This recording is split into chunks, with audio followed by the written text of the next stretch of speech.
Well, hello, folks. Welcome back to World War II TV and Jungles Week. And we have our first live stream from another hemisphere, I think, which is rather exciting. So, completely, truly international cast of historians today.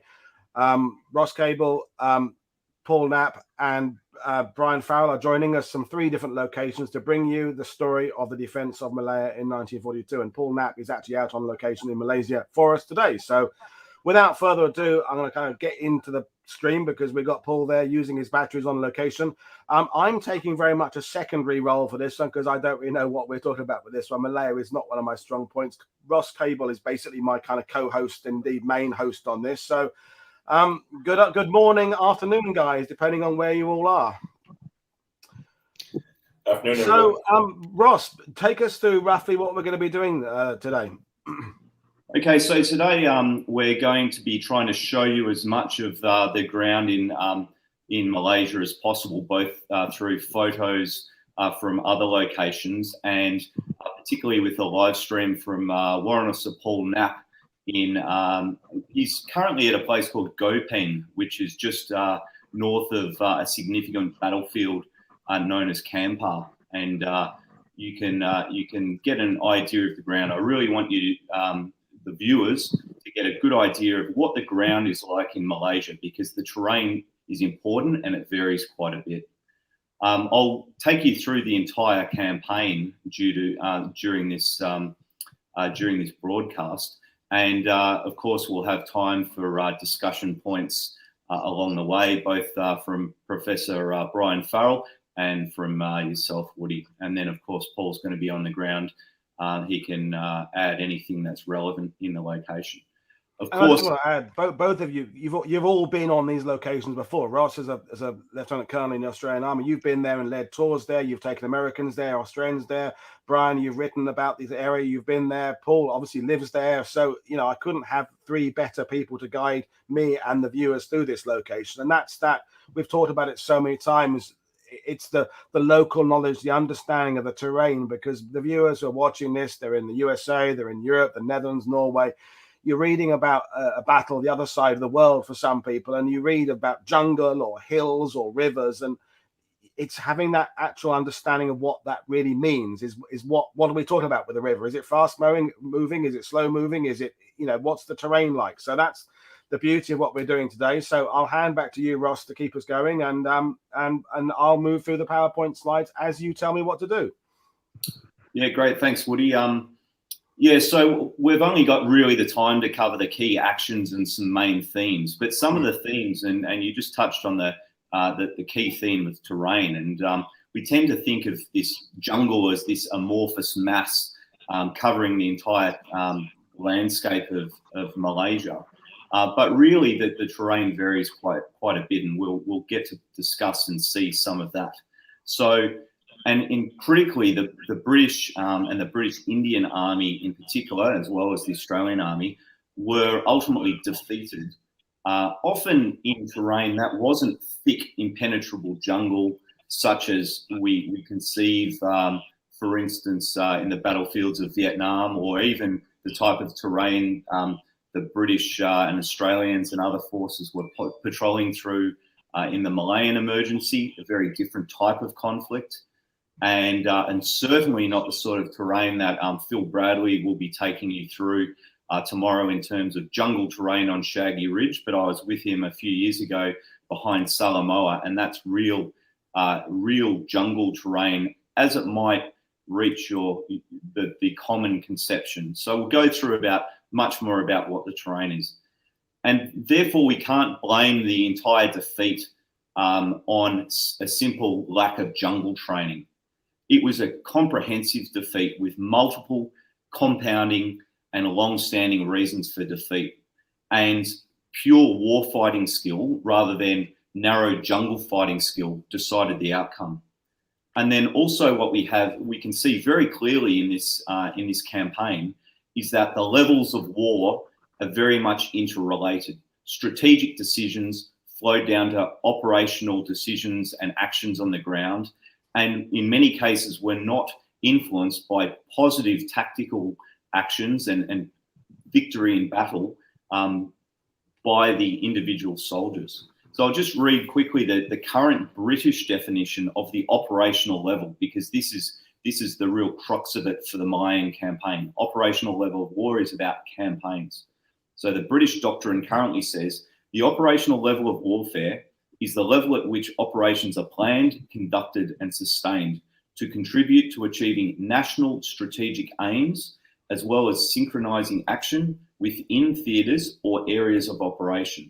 The operational level provides the bridge between the strategic and tactical levels. So that's what we're going to discuss. And why are we discussing, why Malaya? Why was there fighting in Malaya? Well, really the question is, why Singapore?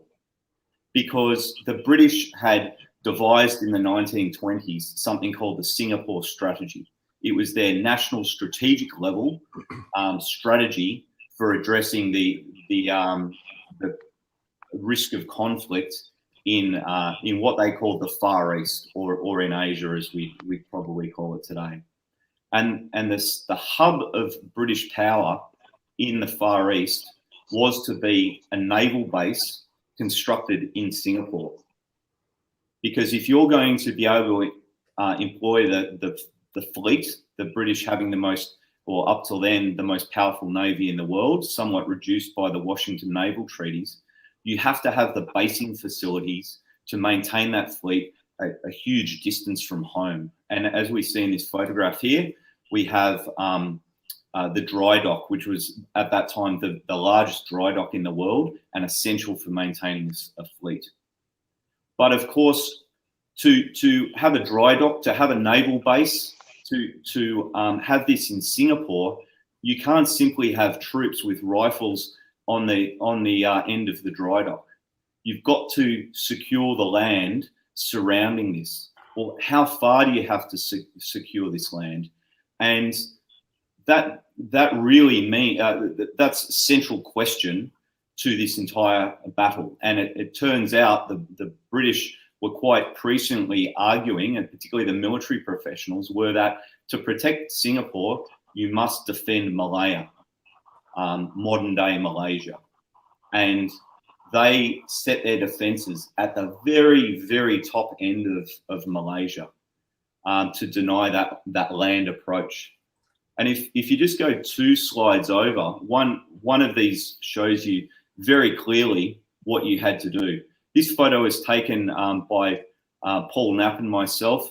We're standing in Malaysia. We're actually looking diagonally across the Straits of Johor towards the naval base. So we're looking further than we need to show you just how close Singapore is. That dry dock is basically within machine gun range of Malaysia. So you need to defend further out. And how long do you need to defend? Well, you essentially need to defend Malaya, and particularly the southernmost state of Malaya, which is Johor, until the fleet can arrive. And that became known as the period before relief. How long is Singapore, how long is the army in Malaya going to have to wait? And that was known as the period before relief. And it takes approximately 42 days for the fleet to come from, British waters to Singapore. So probably at this time, I'll ask Brian if he has anything to add. Yeah, and just for the folks here, I put a link in the description below to Professor Farrell's book about the defense of Singapore. It's in the YouTube description there below. So if you want to know more about this area of the war and this campaign, there's a link there for you to do that. So we're really honored that Professor Farrell is joining us. So Brian, yeah, let's bring you in. Well, I guess that better make sense then. Thank you for the plug. Let me just add at least one point to what Ross has very clearly and accurately laid out. The decisions that the Brits had made in the early to mid 1920s about relying on a kind of a contingent strategy. We'll build the infrastructure, and if necessary, we will send the forces that we require to use it in order to deter or defeat any external, read Japanese, threat to British and Empire interests. Those decisions were not necessarily unreasonable or ludicrous in 1921, 23, 25. The real challenge was, could they be adjusted or adapted to changing circumstances if circumstances changed? And did they ever change? The notorious 10-year rule was, of course, first terminated in 1932 as a result of chiefs of staff concerns about the fighting in Shanghai and the threat posed by Japan to British interests in the Far East. And even with that long lead time, the decision to take the calculated risk that as and when it was necessary, the Navy could marshal a sufficiently strong fleet to lead the defense of the region against Japan.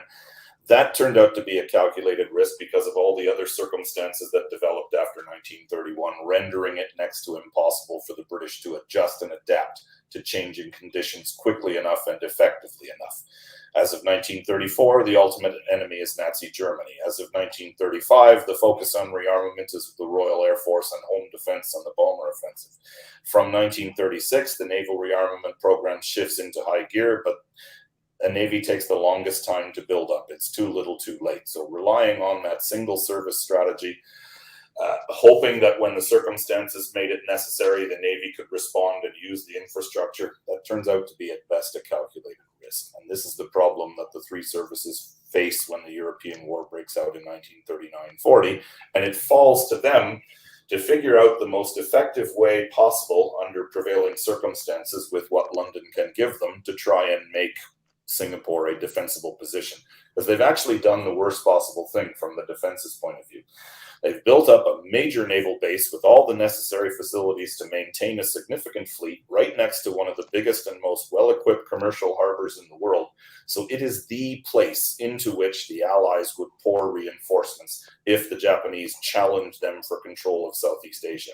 The Japanese were well aware of this. If they were going to move into Southeast Asia, the flow of reinforcements that could challenge their offensive or even stop it would come through Singapore. It had to be stopped. It was number 2 target in their plans, right behind the U.S. fleet at Pearl Harbor.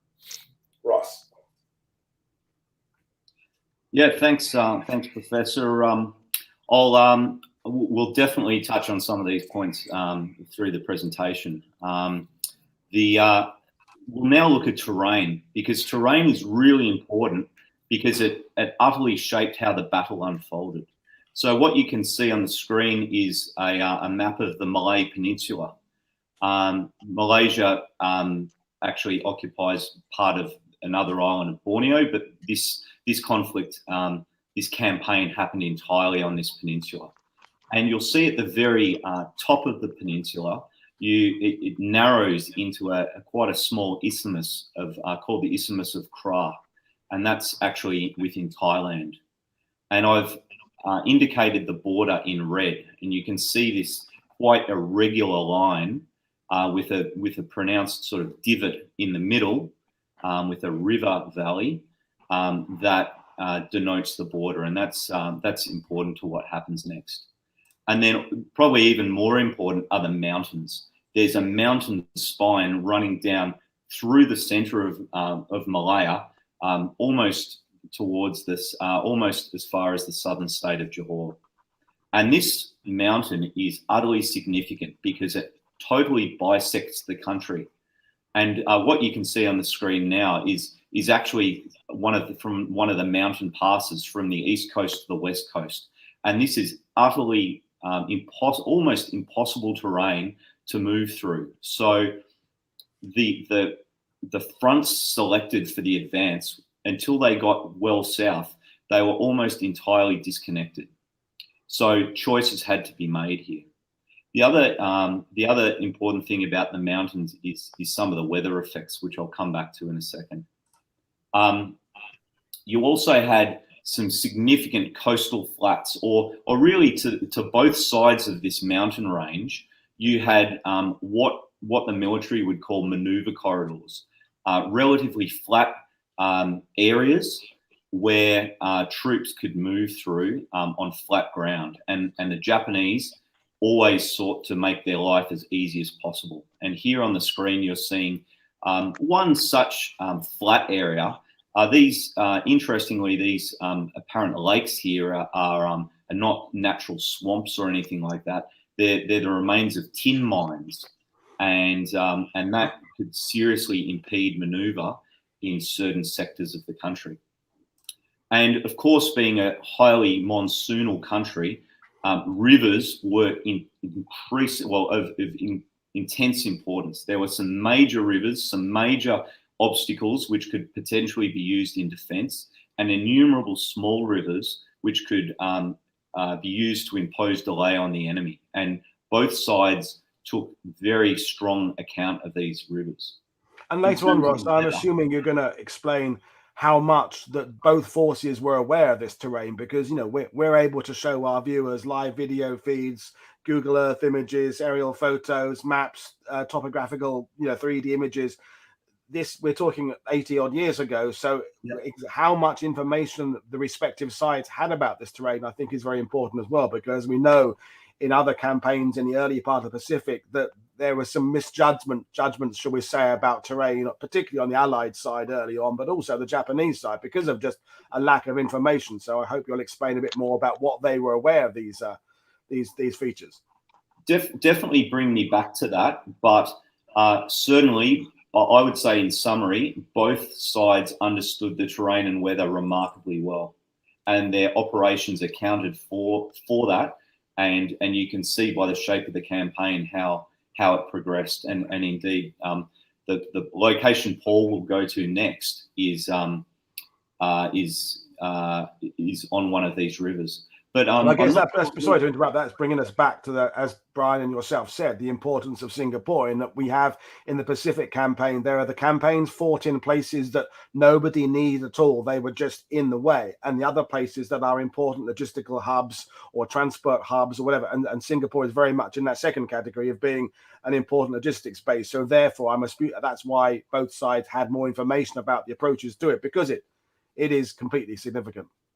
Well, Malaya itself was quite a developed country, and you had extensive, as you can see from this map on the screen right now, the darker green shades are rubber plantations, and the lighter shades are tin mines. So there was an extreme amount of development here. Malaya was very important to the British war effort, and had been important economically well before the war. And so there was a huge amount of ownership of land and commercial activities, and not only by the British. There was Japanese trading and business activity here, and their intelligence was well developed, particularly on terrain and manoeuvre corridors.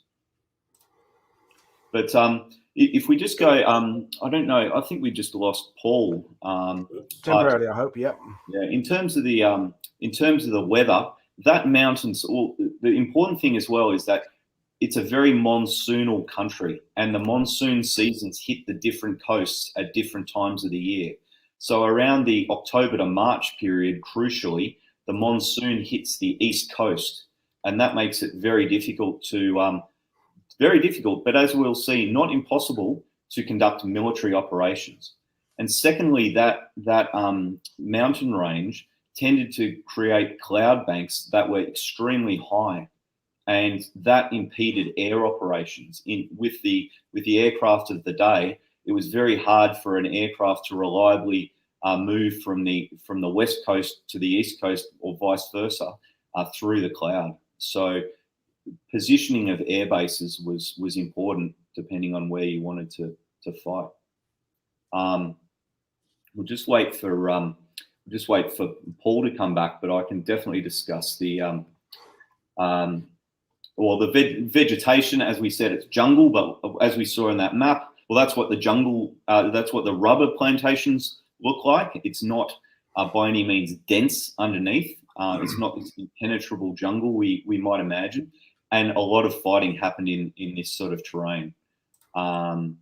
You also had swampland, which impeded a lot of movement, but also riverine conditions, which actually facilitated a lot of manoeuvre and a lot of bypassing. You also had, as mentioned, tin mines and the tailings, and also significant areas of paddy and farmland, and in some places, some urban terrain.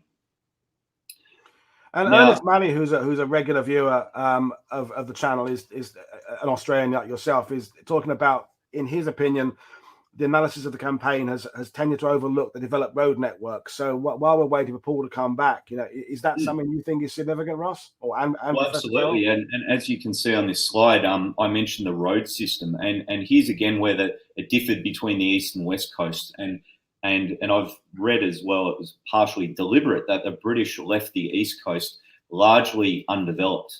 And as we'll see from the campaign, the east coast didn't turn into much of an axis of advance as it eventuated, because it was just so poor. The road networks were so bad. There were limited bridges over some key rivers that were serviced by ferries, which are so much easier to disable. And you also had the monsoon conditions, which, off a metalled road like we can see on the slide, makes it very difficult to move large bodies of men and equipment down. But on the west coast was very much more developed, and the British had what was called the trunk road. So the main road was well developed, and it ran all the way from the Thai border in the north to Singapore, to the Singapore Causeway in the south. So if you want to move through Malaya quickly, you must control and utilize the trunk road in particular to the greatest possible extent. And virtually parallel, and at some places exactly parallel, at some places many kilometres apart, we have a railway as well, which pretty much followed that same course. And obviously in the monsoonal, the rainy conditions, bridges are vitally important. And in many ways, it was a war of bridging. The British trying to blow up bridges, and the Japanese trying to construct bridges as quickly as possible. Well, it looks like we had Paul back and then we lost him again, but I'm sure he'll be back in there. But should we move on to the planning and the setup? Yeah, for sure. Are you ready? Are you right for me to keep talking on, Brian? By all means, Ross. All right. So planning did occur, and it was occurring, obviously in the 20s with the whole Singapore strategy, and then increasingly through the 1930s, and then very intensely in the early 1940s, you had planning by military professionals. And some of the most important planning happened in 1937, and the General Officer commanding Malaya at the time, General Dobby, and his highly talented SO1, so Lieutenant Colonel of Operations, a man we'll meet later, Arthur Percival, analysed the likely enemy plan if they were to attack. And they essentially came up with the Japanese strategy correctly, the Japanese plan correctly, which was to make amphibious landings on the east coast in 3 locations. As we can see on the map, the one to the southeast is Kota Baru, this is within Malaysia, and then 2 in Thailand, further up the coast to Patani, which you can see at the very top of the map now, and then Singora. Singora being probably the most important one due to that isthmus of Kra. And similarly, the Royal Air Force estimated that they would need 582 aircraft to defend just Malaya and the approaches to Burma, in essence. 582. And that was that number was lowered by decree from London to 336 as part of their kind of risk mitigation strategy, which the professor mentioned at the outstart. So as we can see, that both the RAF and the army pretty correctly knew what they had to do to defeat the Japanese, or to meet the Japanese in their invasion. And similar to the question before, they both conducted reconnaissance. So, we even have cases where British officers in plain clothes moving into Thailand to do route reconnaissance and the like were meeting Japanese officers doing the same thing. So there was plenty of this going on, and as mentioned before, intelligence gathering. So that's it for the planning, but we seem to have Paul Knapp back, and Paul is on the ground in a place called Gopeng, which we'll come to a little later in the story, but this is just north of the defensive position at Kampar. And what we're trying to show here is some of the terrain in Malaysia. So you have one of these quite flat, reasonably vegetated stretches of area that goes all the way to the coast. And you can see pretty much surrounding this area some fairly significant mountains. And this is the start of that mountain chain, that spine that runs all the way down the country. So you can see the mountains all the way in the background here. And this is exactly what gave the maneuver corridors to the Japanese. They certainly didn't want to transit through mountain. They ideally didn't want to march through jungle because they were in a tight timeline. They wanted to use the trunk road. And this area where Paul is was an area that the Indian 12th Brigade, which included the Argyll and Southern Highlanders, the 4th, 19th Hyderabad's, I think, or Punjabs, and the 5 2nd Punjabs defended as a covering force action, a delaying action en route to the defensive position. So that's the location they defended. We'll come back to this. And from this point, Paul will move now down the road which they withdrew along through the jungle flanked trunk route towards a place called Dipang, which was the site of another significant action in the lead up. And just to explain, folks, Paul had a problem with his phone overheating, so we'll probably do that a little bit at a time. He'll drop out now, drop back in again when he's at the next location, and we'll hand back to yourself and Professor Farrell. So, and I'm still kind of pinching myself that we've got live footage from Malaysia. It really is pretty amazing. It's a great country if you can get there, and fantastic food and fantastic people as well. But yeah, so now we come to the strategy. Actually, if you can go to that previous slide, because this is an important one. Of course, we've spoken about the Singapore strategy and the naval fleet, but the problem with the naval fleet, and as the professor indicated, was this time before relief and this risk management plan, which was progressively extended and extended, so that the time before relief went from 42 days to 70 days in 1938, and then 90 days in July 39. So the war hasn't even begun in Europe yet, and the British military in Malaya and Singapore are being told already, hey, you've got to be prepared to fight and delay it out until the fleet can arrive in Singapore in 90 days. And that's even before the start of the war. And so really, really, Ross, that's assuming that there's nothing else happening at the same time. And as we now know, late 41, 42, there's a whole lot happening in all the theaters. It's kicking off in the Mediterranean, North Africa, and Europe. So it's the where do you send the fleet? How do you divide it up? Do you spend penny packets here and there? And this is where I guess this planning has not allowed for the fact that there are a multitude of events happening at the same time. Absolutely. I don't know if Brian wants to say anything more on that one. There's a crucial moment here, November 1939. By this time, Churchill is in Chamberlain's war cabinet. He's First Lord of the Admiralty again. So he gets the job of reassuring the Australians that everything is still on. And R.G. Casey goes to England to speak to him and asks him specifically about this contingent promise to reinforce Singapore as the glacis plate, as the buffer for Australia. The Australians consider this region the near north, which is a very different concept from the far east. He says it's on. He says it's on because the British are concerned that it's all about to go up in the Mediterranean, and they're not wrong. A few months later it does.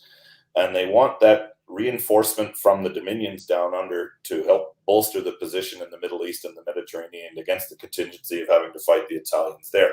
So his assurance, however, is carefully phrased. It's in the event that the Japanese go directly for Australia, we drop everything else, set all other considerations aside, saving only the defense of the home island, and we'd activate this promise to send a significant battle fleet to Singapore.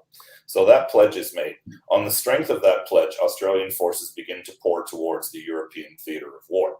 This holds out a hostage to fortune, which Ross will talk about, I know, because when the balloon goes up in the Pacific and the Japanese go for Malaya and Singapore, the pledge is operationalized on the following lines. Singapore will be held in order that the Navy can, when it is able, send the necessary fleet to use the base to work from to push the Japanese away. And the man who is responsible for operationalizing that promise, the GOC Malaya Command, when war breaks out in the Asian theater, is given a very specific brief. He is to hold that naval base. That picture that Ross showed you earlier that he and Paul Knapp took from across the Straits of Johor, looking at the towers, the power towers where the old naval base was, with the floating dock within machine gun range, hold means preserve intact in a usable condition. This condemns Malaya Command and the Air Force to try to fight a significant defense of Singapore as far north of Singapore as they possibly can, as it opens up a race. All of these conditions, all of these problems that pose such a heavy burden to the defenders when the campaign begins in December 1941, they're all prefigured by these pre-war decisions, and the last moments at which they really could have been walked back or revisited, November 39 and then June 1940, they are not. And at least in part, this is because of British concerns that they do not want to jeopardize the continued commitment of Australia in particular, and also New Zealand, to the war in Europe. So we are seeing connections here, ominous ones. Ross. Yeah, thanks a lot, Brian. Yeah, so we can definitely see the interplay of the strategic level of war with this what is to be an operational campaign here, and things are not looking good even before the outbreak of war. Now, some of the mitigation for this, and there's various reasons, including the RAF's desire to be seen as an independent service, is the RAF part in this campaign and in the preparations for war. And importantly, they undertake base construction, and they they start constructing almost of their own volition, importantly not consulting with the army, a series of bases that will allow them to strike the Japanese fleet upon approach. So, sorry, Woody, if you can just go back to that last slide because it's important. You'll see the first point I'd like to point out is you can see the Japanese flag at the top, and then there's an arrow coming sort of southwest from that to Kota Baru. And you can also see the border with Thailand marked in closely. Well, that airbase really is as close to the water as it appears. And talk about, you know, a naval base being within machine gun range, that RAF base, of which there's actually 3 in the area, are within naval gunfire range of anywhere that a Japanese ship can get to around there. And then just as importantly, on the east coast, you can see the RAF roundels. The top one of that is just below a place called Jitra, which will become infamous. And that's an air base called Alor Star. And there was essentially no good defensive ground to the north of Alor Star. Incredibly, there is some excellent defensive ground just to the south of Alor Star, where you can see it marked Gurun. So the RAF continues to do that. But of course, and maybe if you can go to now the next slide, Woody, of course, an airbase is nothing without aircraft. And what sort of aircraft are they getting in Malaya? And this is really important because the war here starts almost 18 months after the Battle of Britain, which I'm sure most of your viewers are intimately familiar with. But in no way does this appear like the same RAF that was fighting the Battle of Britain. And I think Ben Kite touched on this last week or so.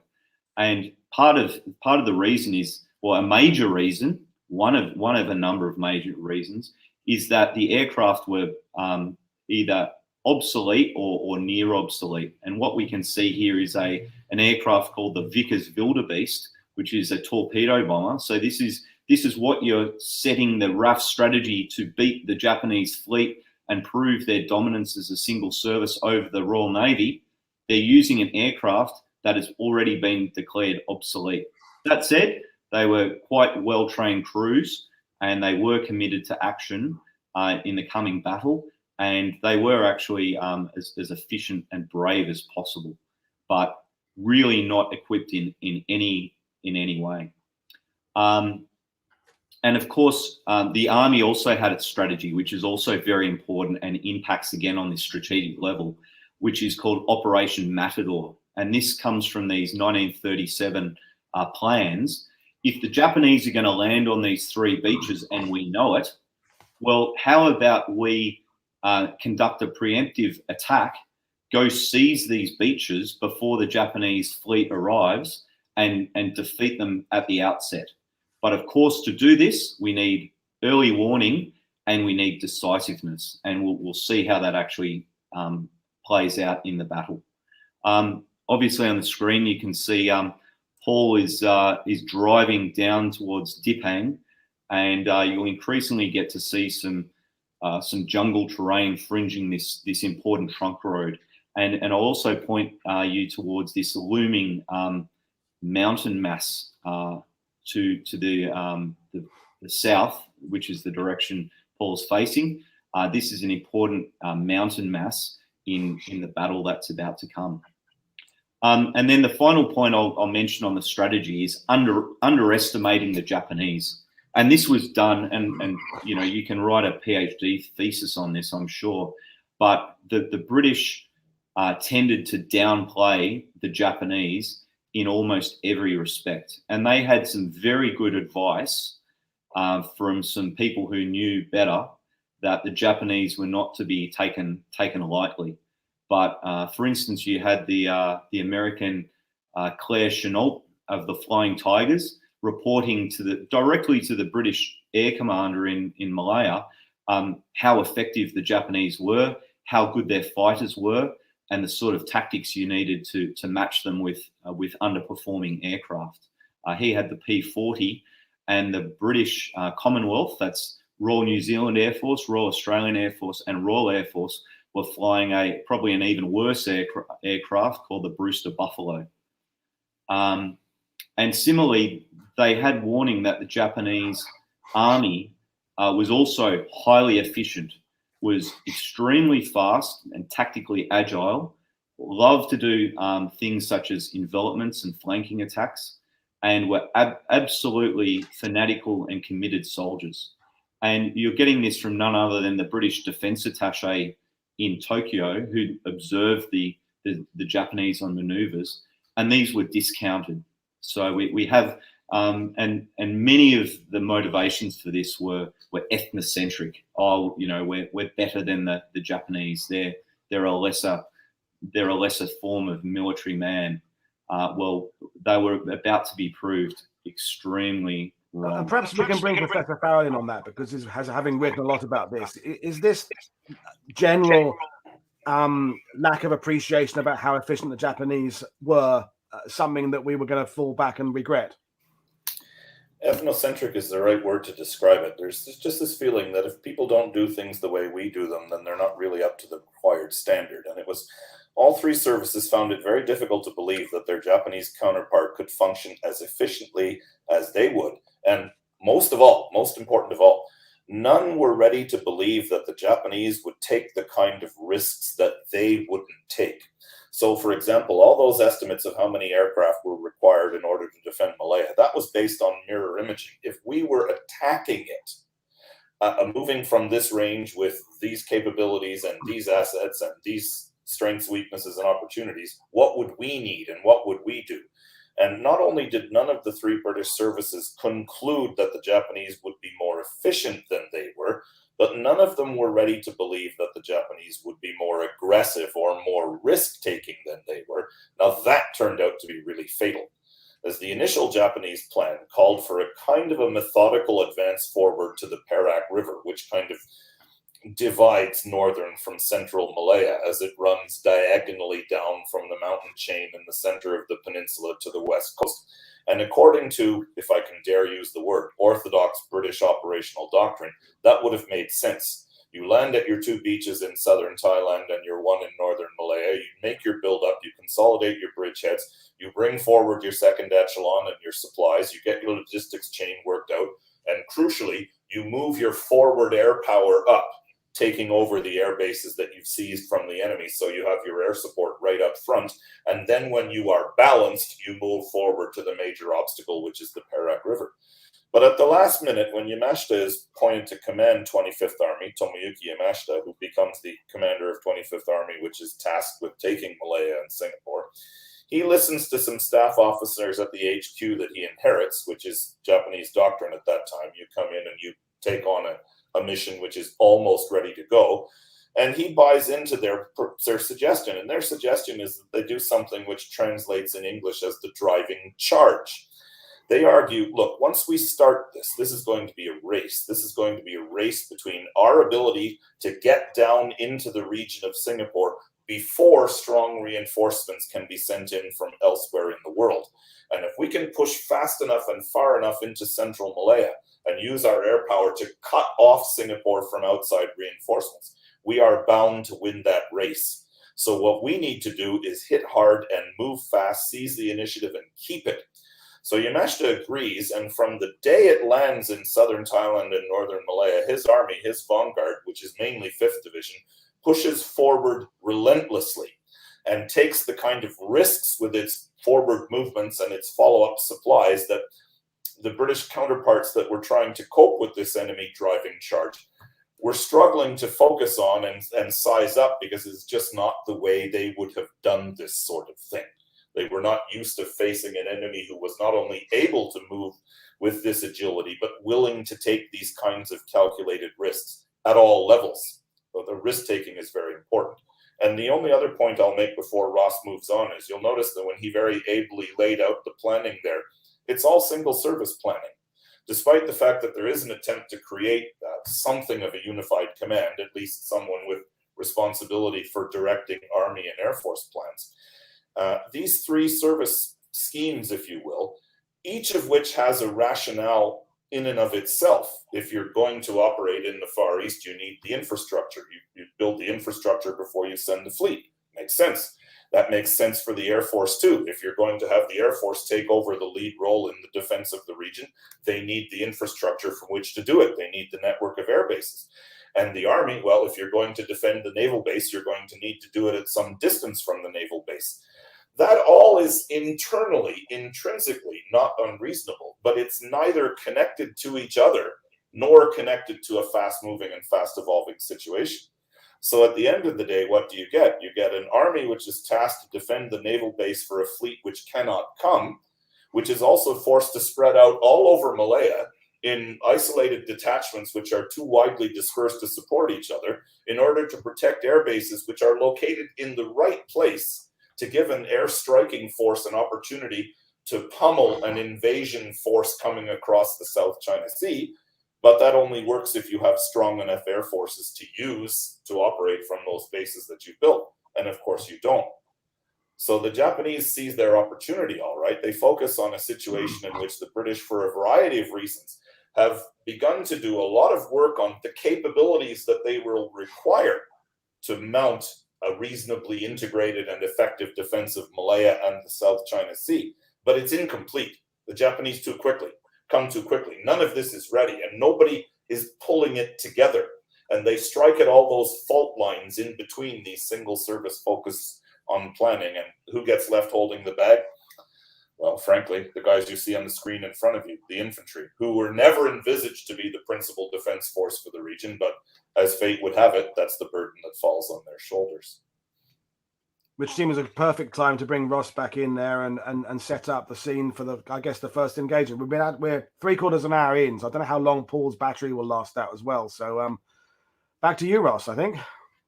Yeah, I'll just see if I can cover off on any of the sort of little points I made.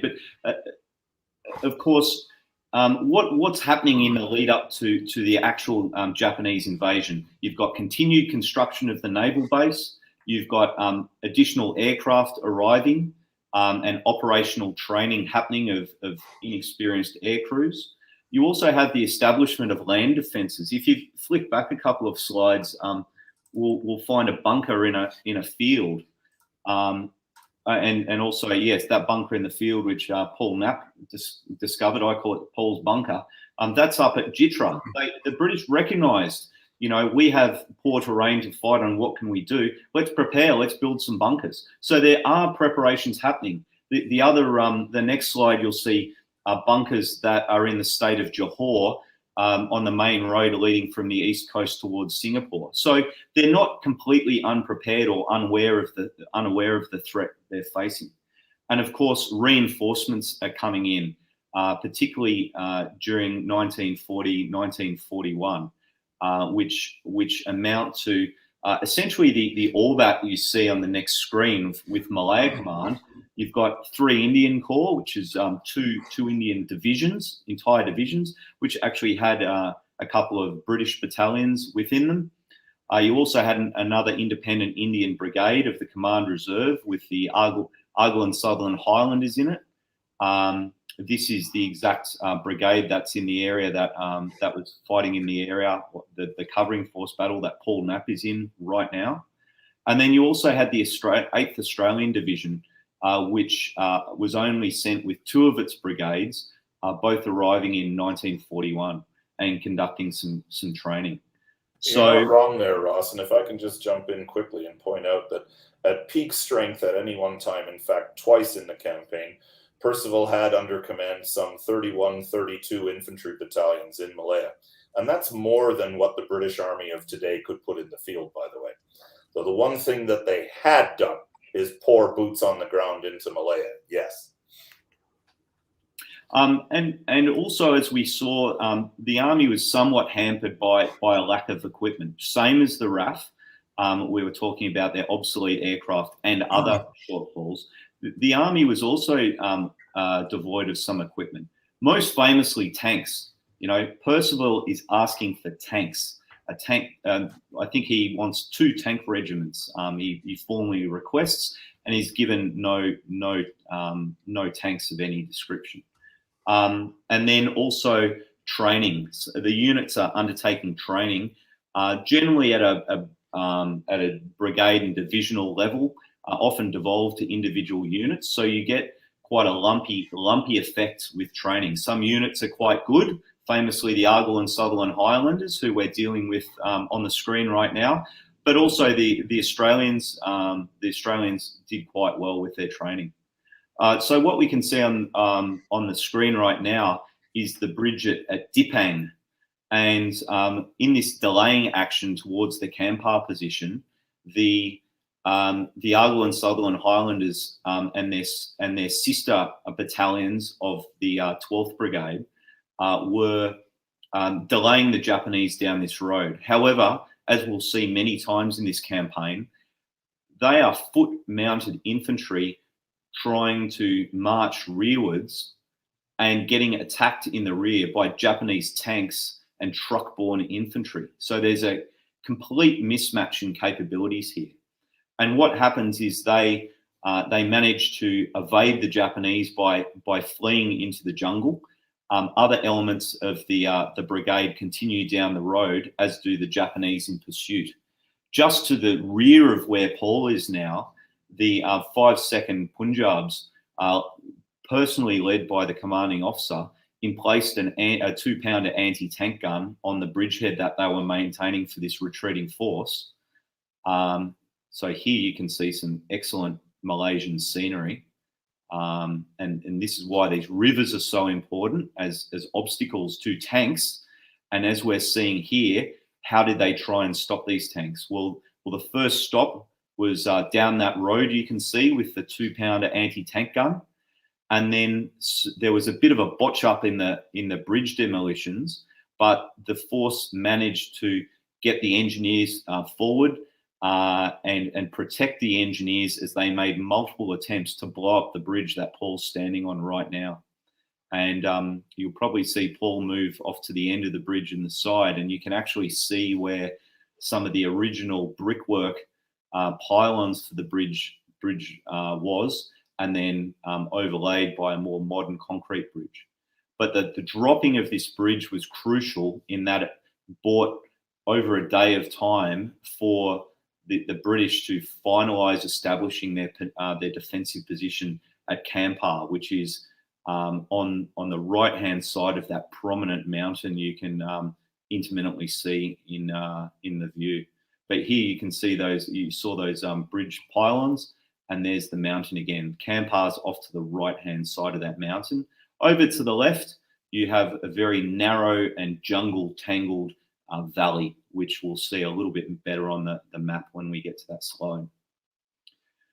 So that is so much for the preparations for war, and of course we saw that slide with the Orbats. The Japanese landed, the Japanese allocated to the task just 2 divisions with one of the brigades detached, the 5th and the 18th. As the professor said, the 5th was the main effort to come down the west coast. Crucially, they were supported by up to 3 regiments of tanks, and to maintain this tempo, which was utterly vital to the Japanese, both on the strategic level to seize the entire Pacific area, at the operational level in this campaign itself, and also, as we'll see, as we've seen in this battle itself, at the tactical level. The Japanese are using tanks to exceed the tempo, both physically and mentally, of the British and Allied forces. And you also note on that Orbat slide, if we flick over it again, you also have engineer regiments. So the Japanese know, they anticipate the British are going to be doing things like dropping the bridge here at Dipang. So they have the appropriate forces allocated to actually repair these bridges, and they do that very effectively. In the prelude to war, and we'll get to the action in just a moment, but as the professor said, by the time we get to December 1941, other stuff is happening. Okay, and really the Malayan theatre becomes priority 5, because you've got defence of the British home islands, you've got the war in the Atlantic, you have the campaign in North Africa, and you also have the support to Russia. And support to Russia is something I'll highlight, and of course, these are all difficult decisions, and by December 1941, we all know that the German army is on the gates to Moscow. But the British, by this time, have sent hundreds of aircraft, like first-rate fighter aircraft and others, and also tanks by convoys to the Russian front to support the Russians. And they have sent essentially nothing, none of these first-line weapon systems to Malaya. 18 months on from the Battle of Britain almost, there's not a Spitfire in sight. Hurricanes end up arriving at the last minute, and not a decent tank to be seen. But this is very much, it's come up so often on World War II TV over the last 3 or 4 months. It's that early 42 problem. We said it earlier on about where do you send the limited amount of supplies you have? Where do you send the new aircraft? Where do you send the new ships? And we had Sean McMeekin on last week talking about the Lend-Lease to the Soviet Union, and that was considered a priority at one point. And now, of course, we can look at it and say perhaps if they'd had a bit more there and put a bit less there, it's sometimes easy with the benefit of hindsight to spread your resources a bit more easily. But at the time, the decisions were being made that were having, as you say, ramifications down the line. And Malaya, at the point, as you said, was sort of 5th on the list. Yeah, and I'm sure Brian would say a lot more about this, but the sort of level of under-resourcing turned risks into outright gambles. And you very much had a position where, could the British have turned it around with couple of squadrons of Spitfires or a couple of tank regiments, perhaps. But we're starting to see that this campaign is not just a simple case of, oops, if only we did better jungle training. You know, if only we did this. There are multiple compounding reasons right from early planning and strategic levels. And we'll even see more of this as the presentation continues. Timing is key too. It's not until late October 41 that the British chiefs of staff are ready to believe that the Soviets are going to hold out and not going to be knocked out of the war. They're retaining 100 plus fighter squadrons and fighter command to defend the UK. The only Spitfires out of the UK are in Malta, nowhere else. And all the advice they're getting from their men on the spot in the Far East is that we're not expecting the Japanese to come a really big point until after the monsoon. There they are being ethnocentric again. There's no way we would risk the monsoon weather to invade the eastern coast of Thailand and Malaya. That's too fraught, so we doubt they will too. But of course they do. They come well in advance of everybody's timetable on the Allied side, and it's impossible to underestimate how disastrous that was for the Allies. They just get hit too soon.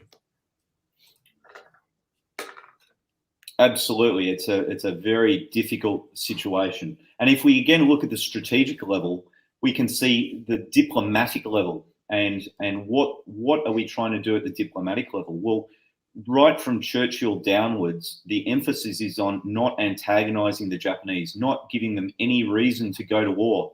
We're fully booked here. We can't have another one. Let's not antagonize them. And this has a really telling effect at the operational level. And we'll see that in a moment. The professor's already spoken about assurances to Australia, but Australia by this point is getting understandably concerned, to put it mildly, because we've got 3 divisions fighting in North Africa and we've only got 2 brigades in Malaya, and things aren't looking good. And at the 11th hour, the British, instead of sending the fleet, which was always the plan, which is the Singapore strategy, which is, you know, near on a decade and a half old, they instead send 2 capital ships, a battle cruiser and a battleship, the Prince of Wales and the Repulse. They were going to send a carrier, but that was damaged. So in all of this, the result is we only have 2 ships. And that was thought to send a clear message and have a deterrent effect on the Japanese. And as we'll see, it had nothing of the sort, and it was far too little and definitely too late. And in terms of indicators of a war coming, we're seeing around July 1941, things are looking really much like the Japanese are going to attack us, because they put pressure on the Vichy French regime and allow the Japanese to enter and occupy Indochina, modern day Vietnam, in essence. And they start building air bases. So the Japanese now have air bases in range of Malaya. And then if we get into the final days and hours prior to the war, and we remember there's this, we know the Japanese plan, they're going to come at these 3 beaches. You know, if we can either launch Operation Matador and get to the beaches before them, and or launch the Air Force to attack the fleet coming in, then maybe we can defeat them. And the Japanese are detected. There's Australian Air Force reconnaissance or multi-purpose aircraft, Hudsons, used for reconnaissance, right on that top airbase in Kota Baru. They're patrolling into the South China Sea or the Gulf of Siam, and they see Japanese convoys coming towards that general area. Are they going to Malaya? Are they only just going to Thailand? We don't know. Do we want to, at a diplomatic level, violate the neutrality of Thailand before we know for sure the Japanese are doing anything? And what ends up happening is that the British commanders in the theatre balk. They do not take the right decision at this point, and they say, no, we're not going to launch an attack on these Japanese ships, which might just be going to Thailand. No, we're not going to launch Operation Matador yet. The troops were ready. They were ready to start advancing. and they balked at the moment of decision, and that was to have far-reaching consequences to what happened next. So what we can see in that slide, we've already spoken a little bit about the commanders, Yamashita and Percival, but it very much was in character that Percival would be somewhat dithering, and Yamashita very decisive. So the Japanese landed as predicted on those 3 landing beaches. About just in fact, and this was part of a strategy. You know, the Japanese weren't only attacking here; they were attacking 6 points at once, which the British and Allies roundly agreed was never going to happen. And the landings at Kota Bru actually pre-staged the famous, much more famous attacks on Pearl Harbor by about 1 hour and 15 minutes. So these were coordinated attacks across their strategic breadth.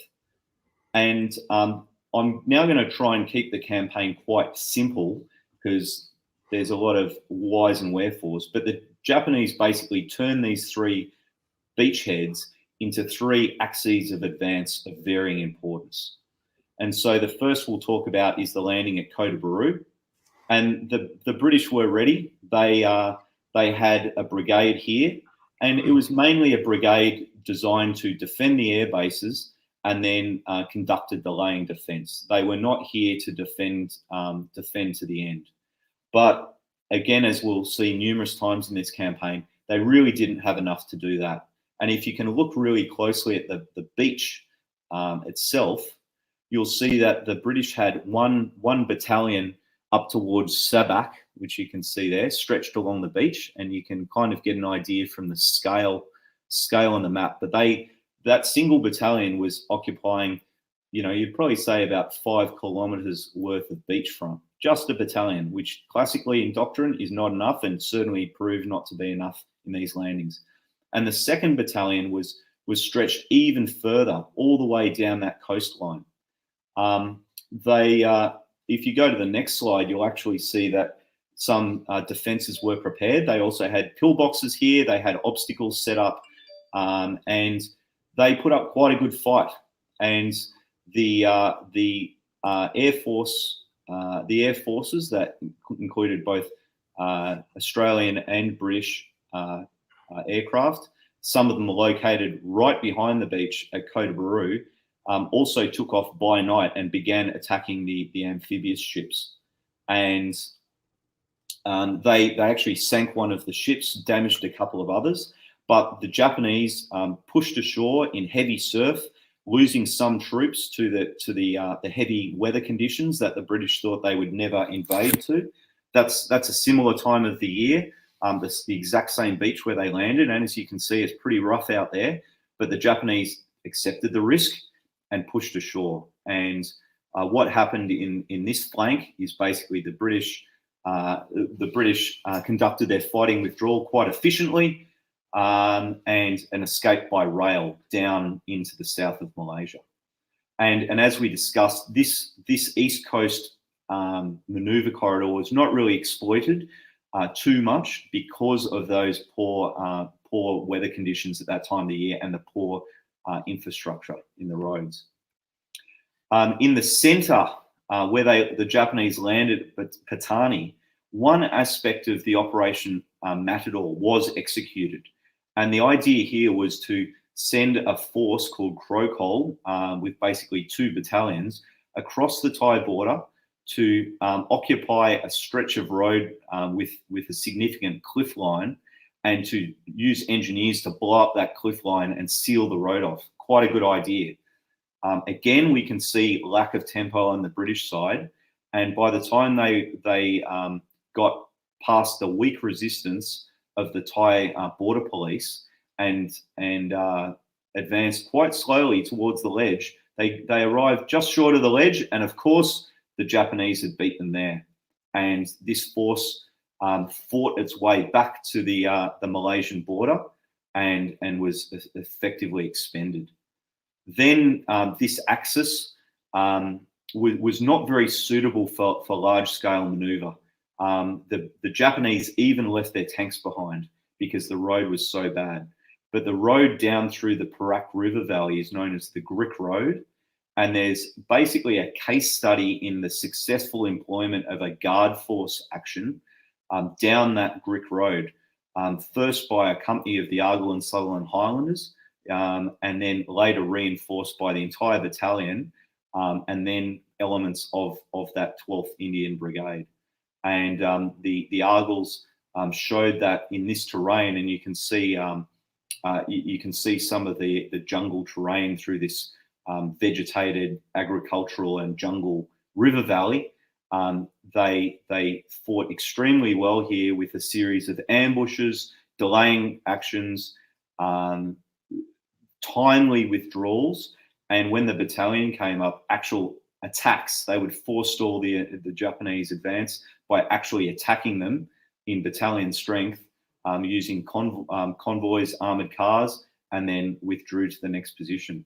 So that was quite a significant holding action, which allowed the forces on the west coast time and freedom of manoeuvre, which we'll see that they sorely needed. And as we can see again, was it really jungle terrain? Well, here the riverine terrain is more important. Having to hold these choke points, these causeways, having to defeat Japanese attempting to float down the river on rafts and improvised means. And the Argylls and the Punjabs behind them were able to impose a sufficient delay on the Japanese in this terrain. But again, we're seeing tactical excellence and jungle ability on the part of the British, not quite, or the British Commonwealth forces, not quite enough to turn the tide on an operational level. And a lot of this is down to speed, I'm guessing. It's speed the Japanese can deploy. Yeah, the Japanese, for them, it's all about tempo and accepting risk to generate that tempo. And on the Grick Road, partially due to a good unit, partially due to their training, partially due to the actual terrain conditions, the unit is actually punishing the Japanese risks that they're taking here and imposing significant delay and casualties on them. But it's not as easy to do in other places, and that the Argylls certainly had a lot of trouble doing that in the area that Paul just showed us on the live stream at Gopeng and Dipeng. They were almost rolled up, and they were also heavily attacked from the air because, as we'll see in the next slide, the Japanese rapidly gained air superiority. So we remember that the RAF estimate said we need 582 aircraft. London said no, you really should have 300. That really should be 336. And by the outbreak of hostilities, they only actually had 164 aircraft, of which only 79 were fighters. And as we've discussed already, and here we can see some Brewster Buffaloes on the screen, but those aircraft were not first line in comparison to the Japanese.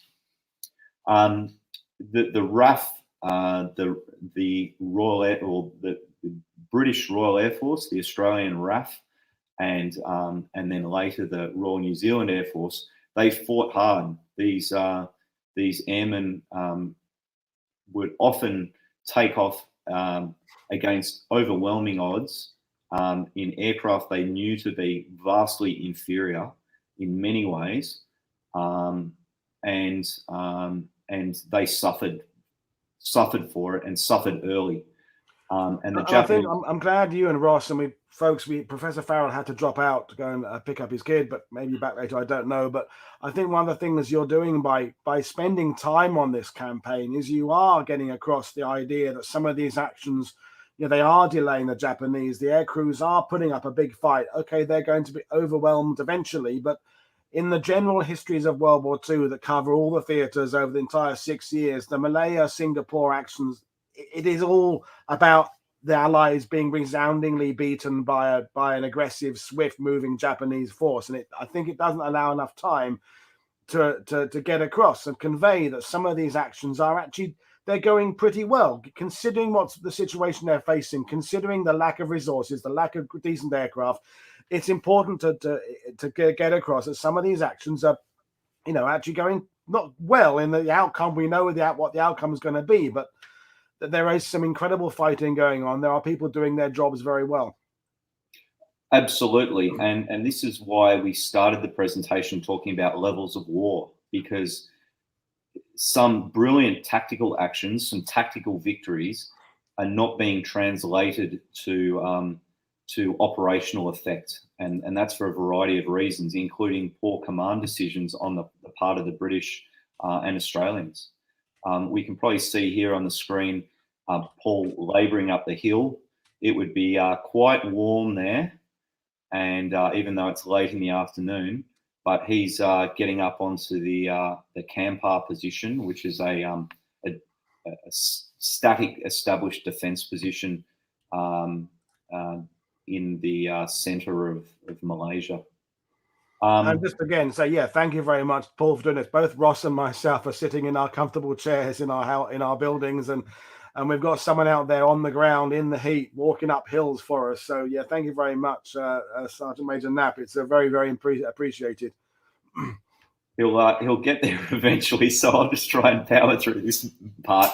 But essentially, and the Japanese have got about 200 fighters against our 79 and 400 bombers. And those bombers are working over often the airfields, often bombing the maintenance crews, often bombing the supply depots, the fuel. So often bombing aircraft on the ground. So within a very short couple of days, the Royal Air Force, the Royal Australian Air Force, is a shadow of its former self.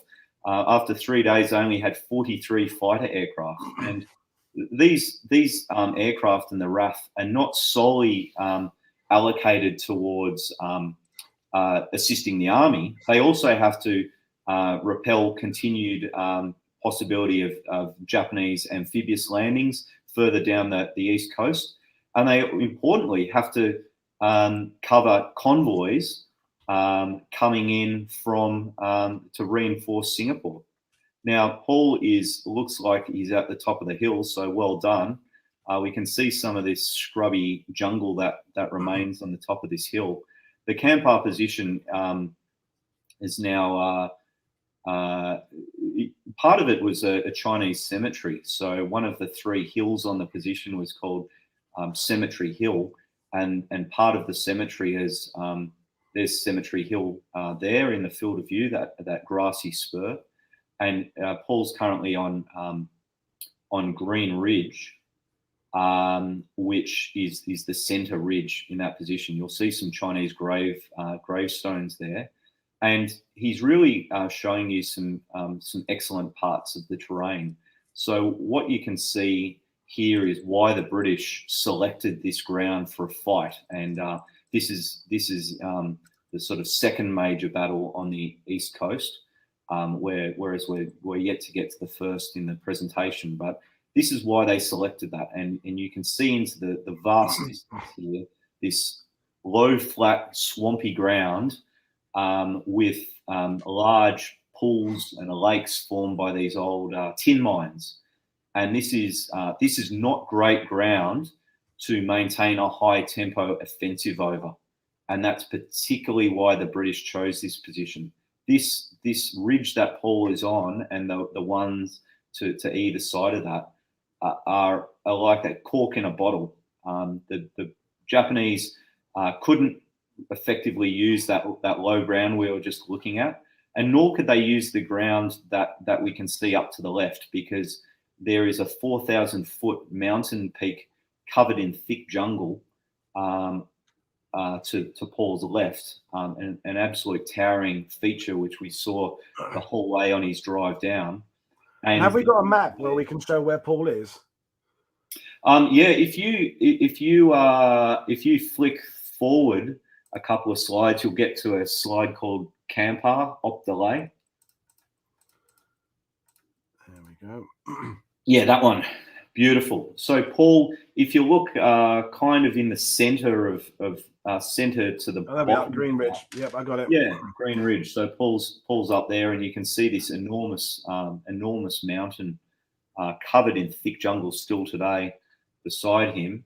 And then if you look, there's a valley on the eastern side, which the British effectively bottled up with one of their Indian brigades. And we'll get to the more detailed part of the plan here. But this is why terrain is so important. And again, we're going to see a battle that's not really fought in jungle. It's not really about, who's got the best jungle fieldcraft. We're talking about the Japanese trying to maintain tempo, large unit maneuver, and serious engagements being fought between battalions and regiments over very small parts of partially vegetated ground. So it's quite valuable for Paul to have got onto this feature, and you can again see some more of the Malaysian weather coming in from the coast. He's looking towards the coast there.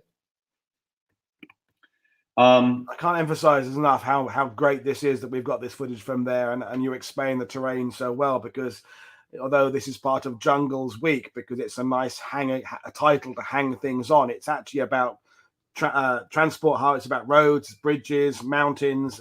The jungle is of course a factor, but it's logistics and traffic nodes and transport hubs are much more important. Absolutely, and we'll see in one of the coming battles where jungle's particularly important. But basically, the Japanese only went into the jungle if they had to, and they would power down these roads as quickly as possible as their default solution to every tactical problem. And also, as we'll see, that brings them unstuck more than once, but doesn't bring their operational plan unstuck. The risks they take supports their tactical, operational, and strategic plan in a seamless way. Whereas we can see on the British side, the plans are being unhinged at every diplomatic, governmental, strategic, military strategic, operational, and tactical level. Again, we'll see in the first battle that tactical failure undermines the operational plan. We'll get there in 1 second, really, except to say that the RAF has been almost obliterated on the ground. They can do very little to influence the land battle from this point on, or much of the campaign at all.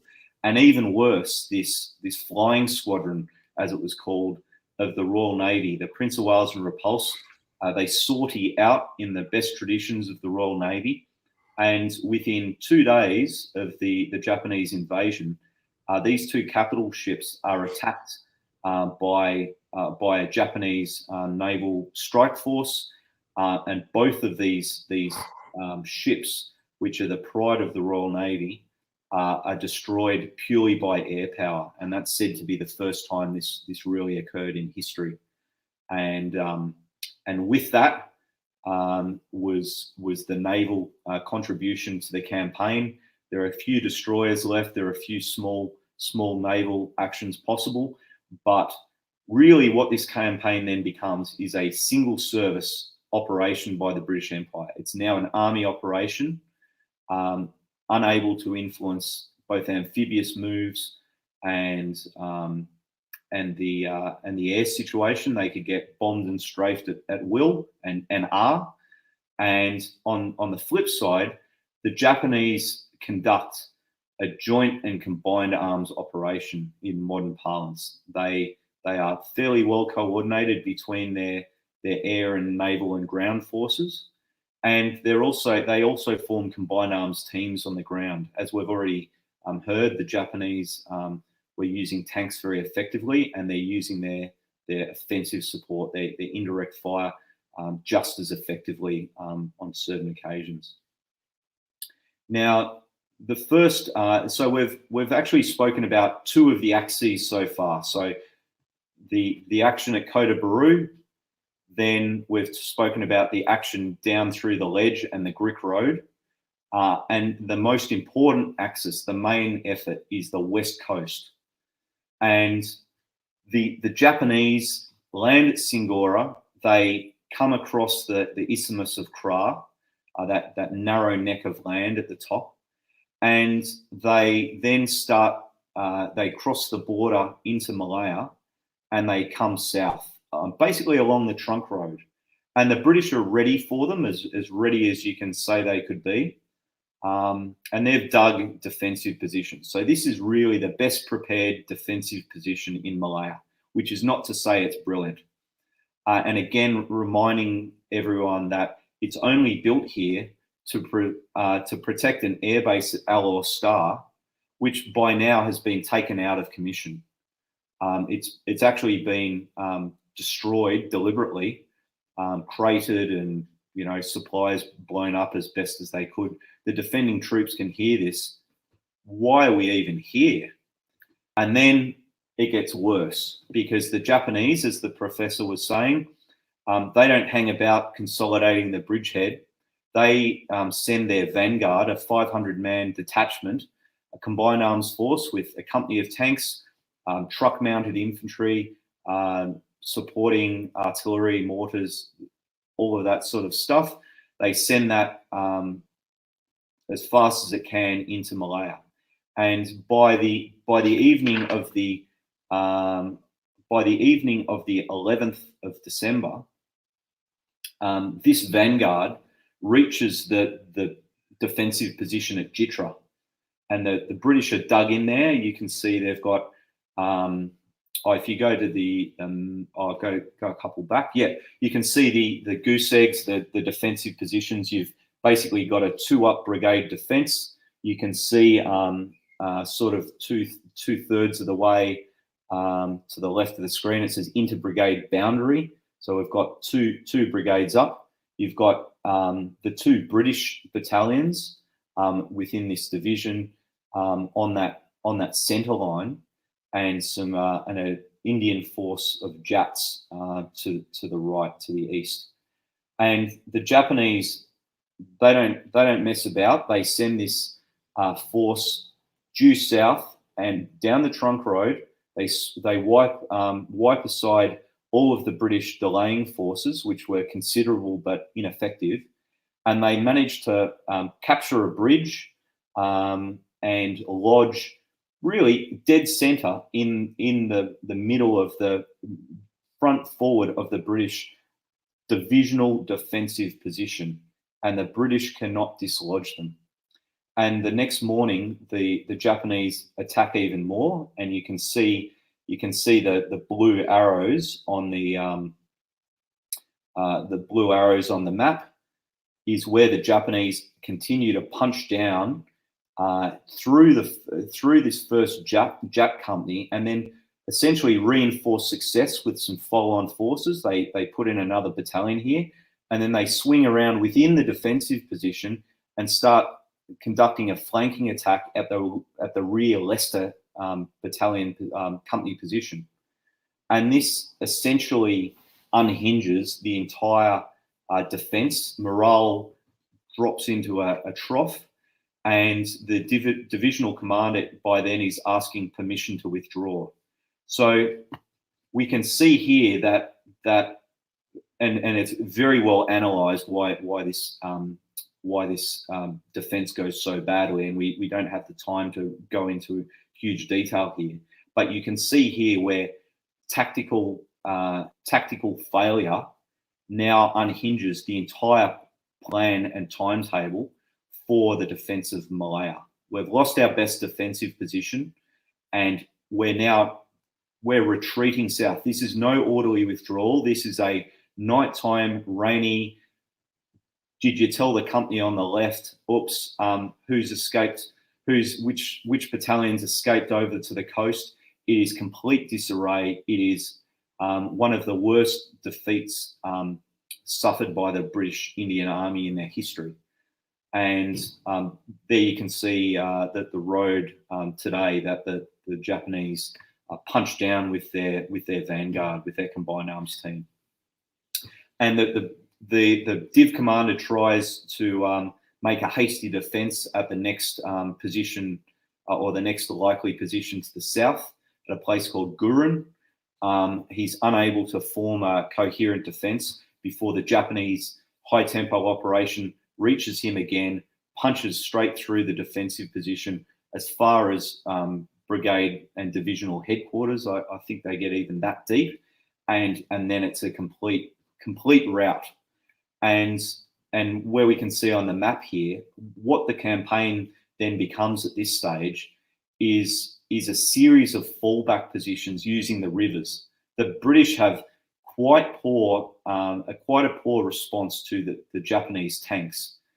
They've got a limited 2-pounder anti-tank guns, which can defeat the tanks if in place correctly, but they're towed artillery. They're very hard to move around at short notice against a highly mobile enemy, and particularly one that's prepared to outflank you through the rear, through the jungle, cut you off.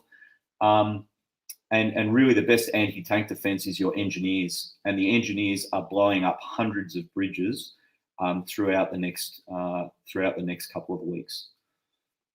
And what actually happens, if you can just go back to that map for 1 second, is, we're not really talking about the East Coast too much. Not much is really happening here. The Japanese are slowly pressing down there.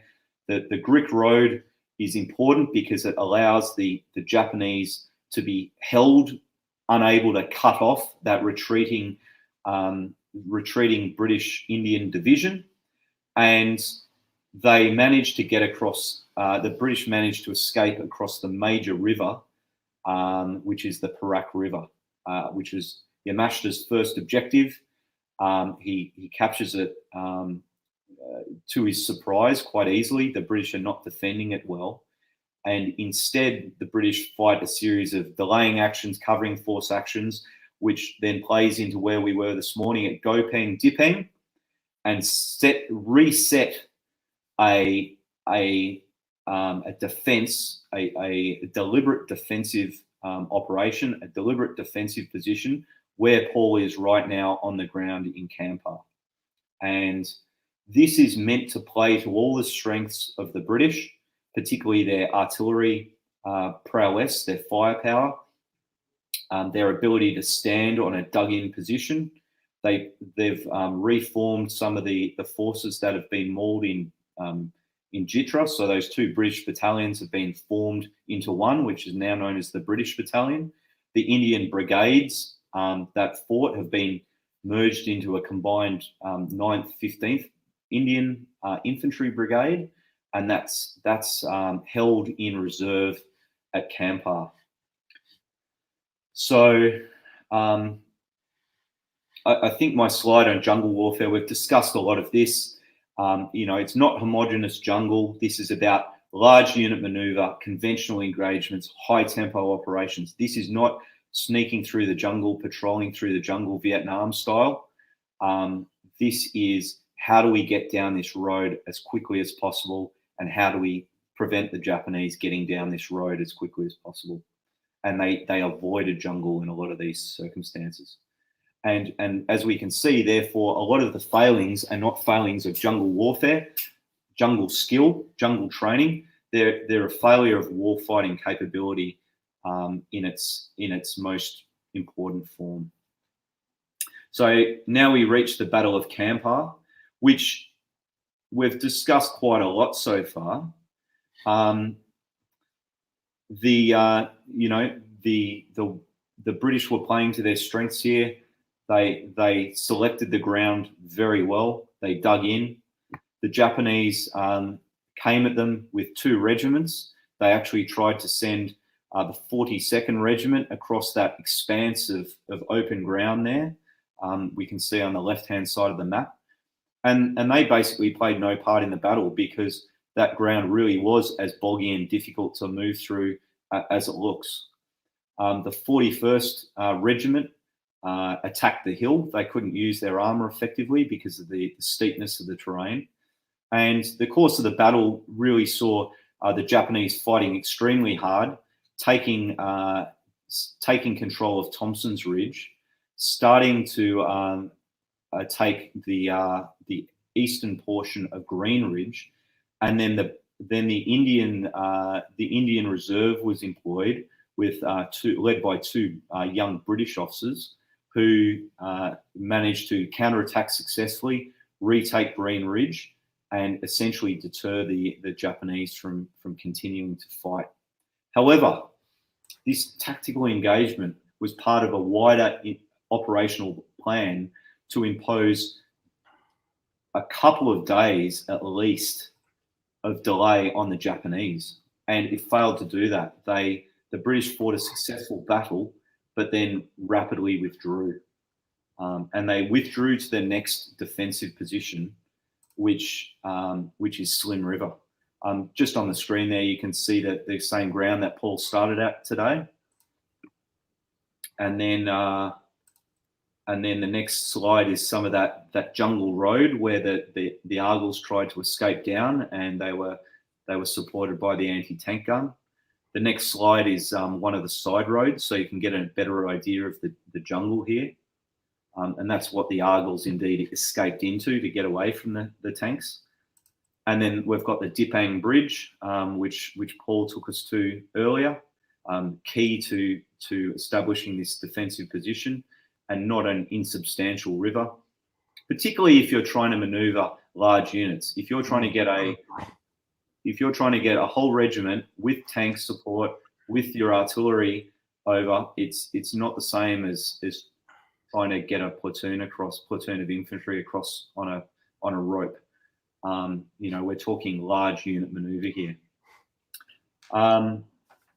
If you go one slide more, you'll see an aerial view of where Paul climbed up onto the back end of Green Ridge, onto that cemetery. And you can actually see a whole string of Australian Army soldiers on a battlefield tour walking up the hill. So the Australian Army is interested in this as a teaching battlefield, as one we can access through our regular training rotations through Malaysia. And we're not 100% sure where Paul is because there's a thunderstorm heading his way. So I know he's off the hill. So well, I guess he'll be back in soon. But yeah, Slim River is where we're going to next, I believe, isn't it? Yeah. So Slim River, and the reason Paul's not going to Slim River right now is it's just too far. There are long bounds between these planned defences by the British, and the British are leapfrogging their forces back to these points. And the next selected position is one through a very thick area of jungle. They refer to it as a jungle defile, much the same as we'd refer to, a narrow road between cliffs in the European theatre. But there's some exceptionally thick jungle here, and the British arrayed two brigades down the trunk road, which you can see going from the top left-hand side of the map, and then taking a turn radically to the east, where you can see it says KG Slim down there, and the trunk road then goes off to the east and crosses at the Slim River Bridge. Okay, and the British array two brigades here. And again, we don't have time to case study this in detail, but you'd think that this is quite a good defensive layout. If we want to slow down the Japanese, if we want to ruin their tempo, what better than to array our forces one after the other down this trunk road which they hold so dear. But the Japanese are so good and so aggressive and so decisive that they manage to smash through really the 1st Brigade within the space of about 3 hours. And they mince through the 12th Indian Brigade with the famed Argyll and Sutherland Highlanders as the 3rd Battalion back. The company that controls a key bridge at a place called Trolac fights hard, but again are overwhelmed. What's a Lanchester armoured car versus a Japanese medium tank? Well, nothing really. And then the Japanese have got their head of steam. And this 2nd Brigade is not prepared as prepared as the 1st. They haven't occupied their battle positions yet. And what then happens is they virtually get routed and bypassed. So you can imagine a British Indian battalion literally marching in column down a road much like this, and probably in the dark or in the early morning light, and then suddenly getting hit by a company of tanks. You know, we're talking about complete carnage, complete disarray, and some of these units are shattered beyond the ability to reconstitute even with reinforcements. The troops are often scattered into the jungle. They're found days, weeks, and even months later, well after the Japanese have seized Malaya. Some of the battalion, basically two of those marching battalions are hit by the Japanese, one marching forward, one in the rear, and two of the Gurkha battalions are bypassed, their positions being largely irrelevant and not able to be impose delay on the Japanese. And this leads to the complete collapse of the British defensive scheme in central Malaya. And it forces a major reset, which is required, and that takes us to the slide you're on. The British effectively do not fight another major engagement for a week, and by this time, Wavell is in charge of the theatre, and he starts imposing some of his authority on Percival. And what he comes up with is a command rearrangement, and he forms two forces: East Force on the East Coast and West Force on the West Coast. And the commander of West Force is appointed as the commander of the Australian 8th Division, a major general named Gordon Bennett, who is about as controversial a figure in Australian military history as they come. And he's a very prickly character, very, very hard to get on with at all levels. And he comes up with his own plan here. And we can see the plan, maybe if you zoom in on the sort of the left side of that map, yes. He comes up with his own plan for West Force. And really, it's based on his concept of what the enemy is going to do. And we've heard about the Japanese 5th Division. We can see the symbol on the top left corner of the map. They're the ones who landed at Singora, and they've been pushing the British all the way down. And they've even had the opportunity to rest, taking Kuala Lumpur without a fight. And Bennett thinks that the Japanese are going to continue coming down the trunk road and the virtual parallel railway line. And he weights his force on that axis. And he actually discounts the other alternative axis that the Japanese have along the coast.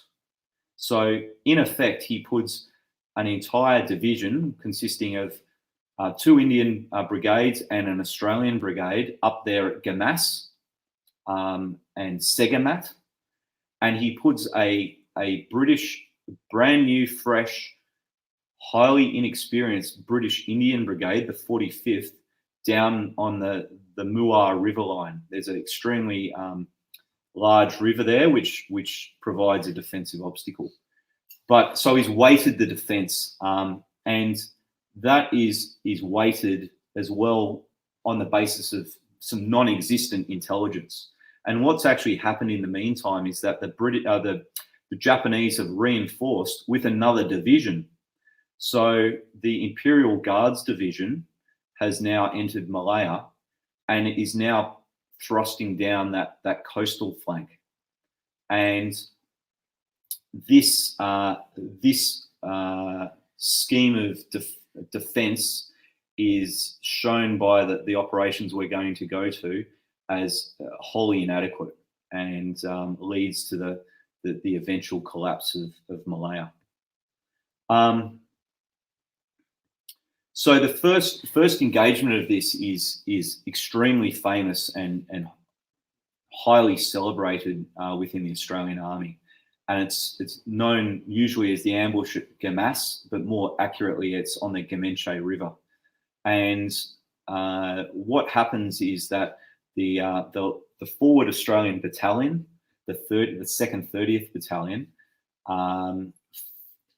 has as part of its defensive scheme a company forward of its battalion defensive position to inflict casualties on the Japanese. And it sends a company forward into a rather well selected, very well reconnoitred ambush position. And what actually happens here is the ambush is initiated successfully. How do they initiate it? Well, just to explain what you can see on the screen, the original road is where the red arrow is, and there's a small wooden bridge there. And the Australian engineers rigged this for demolition as the first initiation of the ambush. And then we have 3 platoons on a very on a jungle concealed 12-foot high bank beside the road.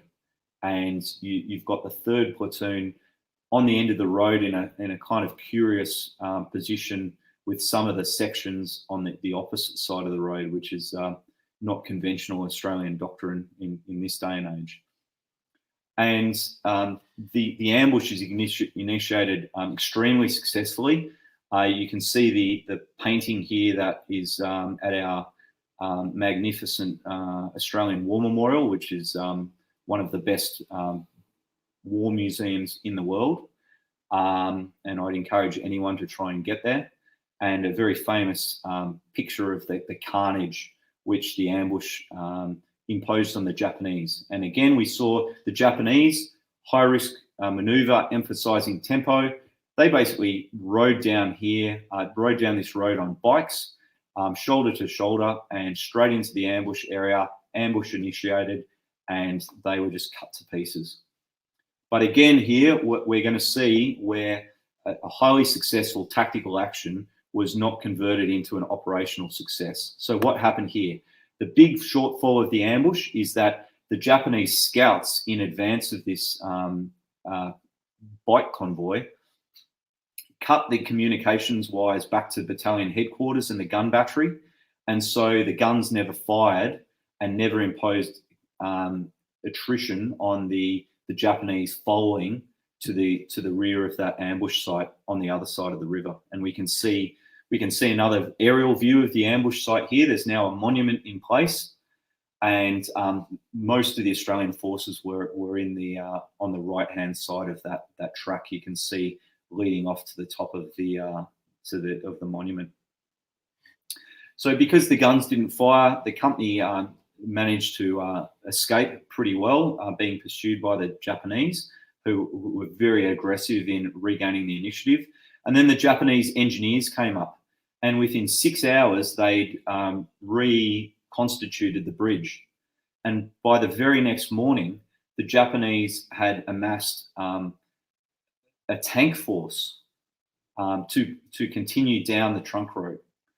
And they then butted up against the 30th Battalion's defence.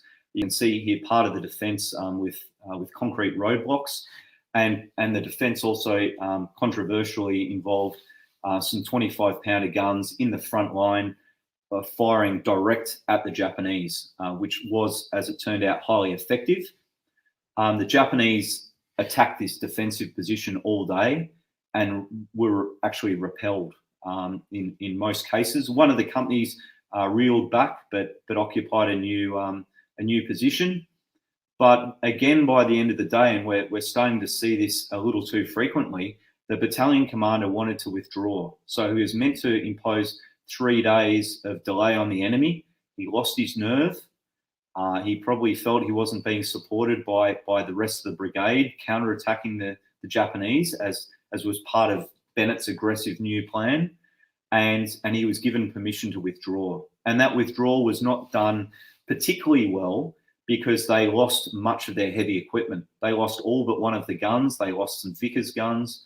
They lost some of the anti-tank guns, which they had in that position that had very effectively dealt with the first couple of tank attacks. And the Australian plan was already, or Bennett's plan as it was already starting to look a bit shaky. But then worse was to come, because by the time the 30th Battalion started to withdraw, the Japanese Imperial Guards reached the Muar River. and we can see an aerial shot of the Muar River and the ferry crossing. There's no bridges here. And the next slide actually shows you what it's like today. So there is a bridge there today, but it is a significant obstacle. But Bennett did his very best to ensure that this obstacle would be squandered. Not only did he put the 45th Indian Brigade there, which was basically very inexperienced. It lacked leadership, it lacked training, a lot of young soldiers who didn't have a lot of time in service. And they were strung, two battalions up, one back along the river, and Bennett interfered further and insisted that the two forward companies occupy positions on the far bank of the river with actually a forward observer detachment from the only artillery they had, which was an Australian battery. The other 4 regiments were up on the trunk road, so we can see how inappropriately he'd weighted it. The Japanese Imperial Guards Division commenced their attack, and they showed their efficiency. They managed to commandeer a stack of local watercraft, crossed, one of the regiments crossed upriver at night. The Indians were ineffective in detecting, reporting, and resisting that regiment. And by the next morning, the Imperial Guards Regiment was attacking, basically doing a flank attack into Muar. The Indian companies from the battalion at Muar, the first 2 companies and the forward observers, were never heard of again. The battalion, the other 2 companies of the battalion were effectively destroyed in fighting through the day, and the reserve companies from the reserve battalion were sent forward and were similarly roughly treated. And in the course of this, and we'll see it worse, both the commanding officers of those Indian battalions were killed. The Japanese, immediately across from Muar, were attempted to cross the river directly and met direct fire from the Australian gun battery, which was highly successful. But in effect, the beautiful defensive line at Muar collapsed, and the troops started falling back to a town called Bakri with its prominent crossroads. Again, this is an entire case study in itself, or an entire honours thesis I've read on just this battle alone. So to give you the broad brush strokes of it, it pretty much became apparent that things were going bad on the Muar front pretty quickly. And an Australian battalion was sent in to reinforce. And the intent was for the 45th Indian Brigade to mount a counterattack on the Japanese. By the time the Australian battalion got here, effectively another day had been wasted, and the Australian battalion was subjected. Instead of going on to the offensive, they were attacked. And the first part of the attack is this very famous photograph where the Japanese again tried to punch down one of their, what they called filleting attacks, punched directly down the road with tanks. And there was a pair of Australian 2-pounder anti-tank guns on the road, as shown. And in heavy fighting, they destroyed 8 Japanese tanks and totally blunted the offensive here. This battalion maintained its position, in effect isolated, by and large isolated for the next 2 days.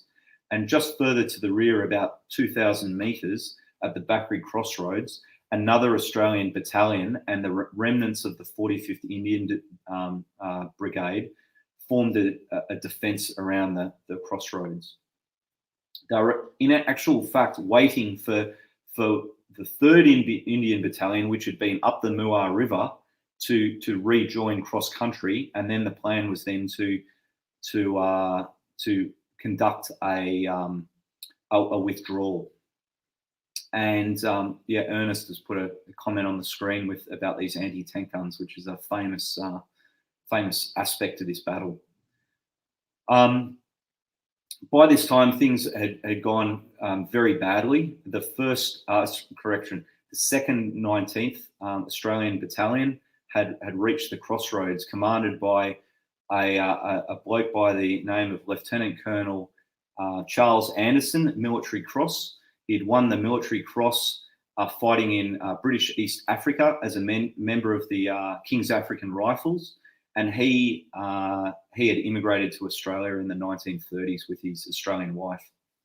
By this time, and I'm really skimming over a lot of the timeline and details here for brevity's sake, but the Indians, what left of the Indian stragglers had come in. About this time, brigade headquarters had been bombed, and the brigade commander was concussed. None of the three Indian battalions had a commanding officer who survived by this point. The first Australian battalion to arrive, the 2nd 29th, had also lost its commanding officer. It was under command of the second in command, who, on retiring back to the Bakri crossroads, fighting back to the main body, the second in command was also killed. So now we have the battalion now commanded by a captain. Then what we have is a fighting withdrawal, planned and led by Anderson. And he led them through that first curved section, which was jungle, and that took about a day to fight through. The Japanese had infiltrated into their rear, probably about a battalion in strength, and this battalion had formed at least 2 major roadblocks, which had to be fought through and cleared. And Anderson led the attack on the first roadblock and personally killed Japanese with grenades and his pistol. And for that, he was later awarded the Victoria Cross. So Anderson was the surviving commander. He was in charge of the brigade at this point, and then fought back. That straight section you can see on the map is known as a causeway. It was a raised section of road through a swampy area. His plan successfully managed to fight to that position. Extremely intense fighting, as intense as Australia has ever been through that section of jungle. Got along that causeway by night when he couldn't be bombed by Japanese aircraft, and arrived at Parat Salong. And then, to cut a very long story short, there was intense fighting for the town of Parat Salong for the next 24 hours, where the Japanese had infiltrated, including by amphibious operations down the coast. We can see this joint effect the Japanese are having, and our Air Force and Navy being powerless to stop it. The Japanese had got behind, seized this bridge, seized the next passage through a mountain behind that, and were too strong for this weary Australian and Indian force to break through. And Anderson had to take the excruciating decision to leave his wounded in location with some medical staff, destroy what equipment he could, and escape cross country to the next major town called Yongpen, which he successfully led the escape of. Approximately 499 Australians reached Yongpen, and about only 400 Indians of that entire brigade were with him. And this is one of the most significant yet underknown sites in Australian military history. You can go there today. That's what it looks like. That's a new bridge has replaced the old one. And on the next shot, you can see one of the memorials in that location. The locals do some great work in commemorating this for Australia and sustaining the memory of this battlefield for Australia. And you can see an Australian staff ride there, both Navy, Air Force and Army personnel involved in that staff ride. So really significant place, worth knowing the battles surrounding this in a great more detail. We're getting close to the end here. I'm sure you're glad. What's happening on the East Coast? Well, the Japanese are slowly coming down the coast. The Japanese also send in more amphibious forces, which are met by some of those wildebeest, which suffer heavily and impose some damage onto the Japanese.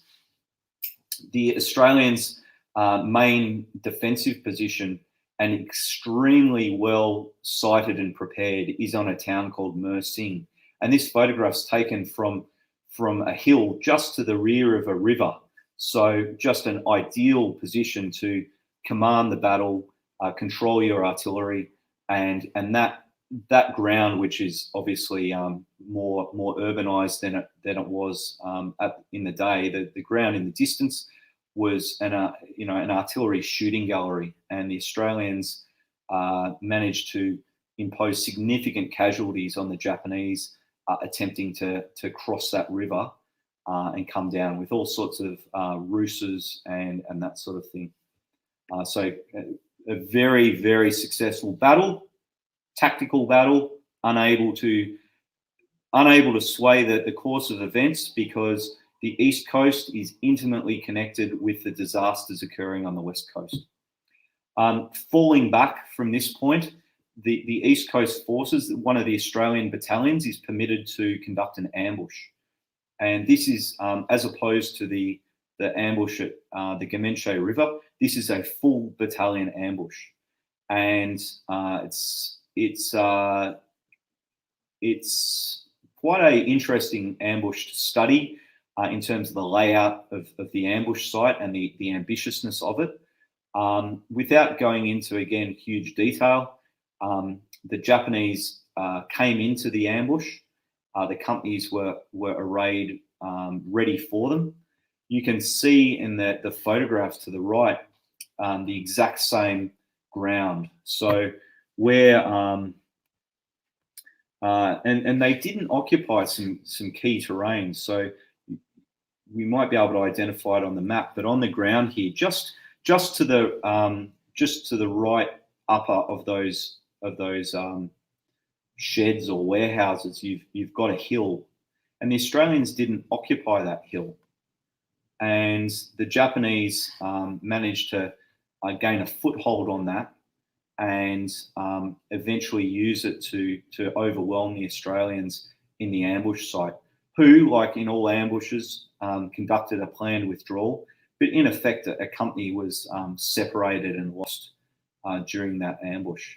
So here we've got a bit of video footage driving through the killing ground. So the Japanese were coming down this road. The hill, as mentioned, was to the front, is that hill to the front.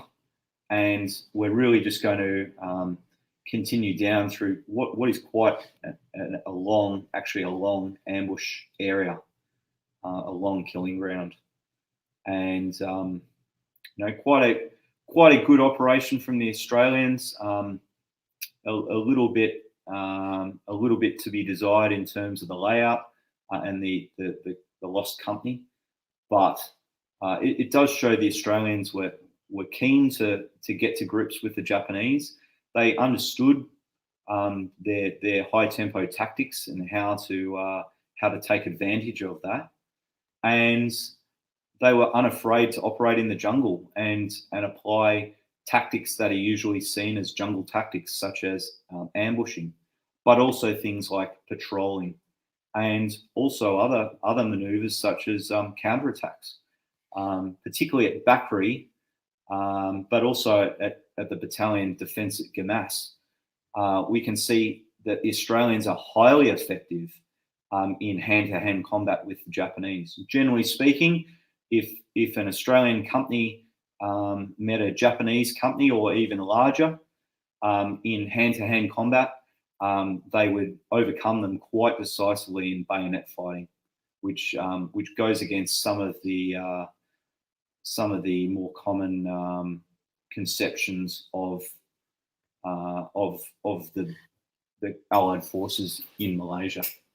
I just want to say, Ross, just what amazing quality this footage is, and how great it is to have this. It's fantastic to kind of virtually take us to this area, and Paul Knapp had to drop out early because it's getting dark there now, and there's a thunderstorm coming in. So yeah, the 2 hours has flown by, and just while we're playing the footage there, I mean, clearly you were saying there, staff rides still go there, tours go there. that's obviously because there's still something to learn. If you're taking military groups to a location, you don't take them to ones where there's nothing to still debate. It's clearly because there are decisions being taken on the ground. There are things that you can learn from and say, if only they'd done that, how would we approach this today using today's tactics and doctrine? That therefore there are enough little steps along this process that you can evaluate and say there's something we today in 2021 can take from this. Oh, absolutely. And there's so many aspects to this battle at the strategic, operational, tactical level. There's so much more of it that is pretty much agnostic as to what weapons were employed, and the archaic weapons of the 1940s, as it might be put.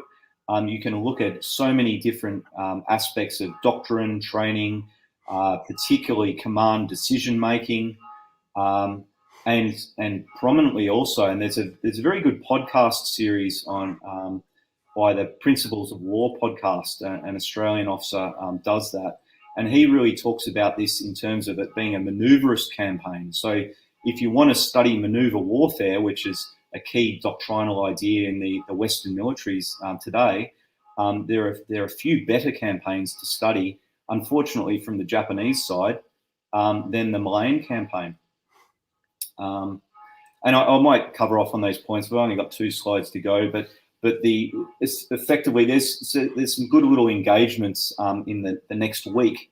But in effect, a timetable of withdrawal and fallback positions is established by Percival, with the intent of getting the force back intact to Singapore. From this point, it is not there. All hopes are gone for saving Malaya. And of course, we then get into if we lose southern Johor, we get into machine gun range of the naval base. What's the point? The whole Singapore strategy is to maintain use of this naval base. The naval base is now utterly useless.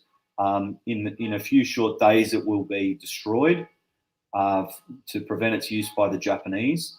And unfortunately, the 130 or so thousand men on Singapore Island are going to enter a brutal period of captivity. There was nothing that could be done at this stage. We're on to the conclusion. I think I've banged on enough about at least those first couple of points. And this is the third point is really to your question. Why do we do staff rides and battlefield tours to Malaysia these days? Well, it's to teach war fighting skill. It's not solely to teach jungle fighting. Yes, Australia still does quite a lot of jungle training. That's why we always have troops rotating through Malaysia. We also have some alliance commitments with our Malaysian friends and our Singaporean friends. We use the opportunity to get into the jungle, and Warrant Officer Paul Knapp's instrumental in putting together some of those training events. But what can we learn about the Malayan Campaign? It's not only how to fight a jungle war, it's how to fight a war.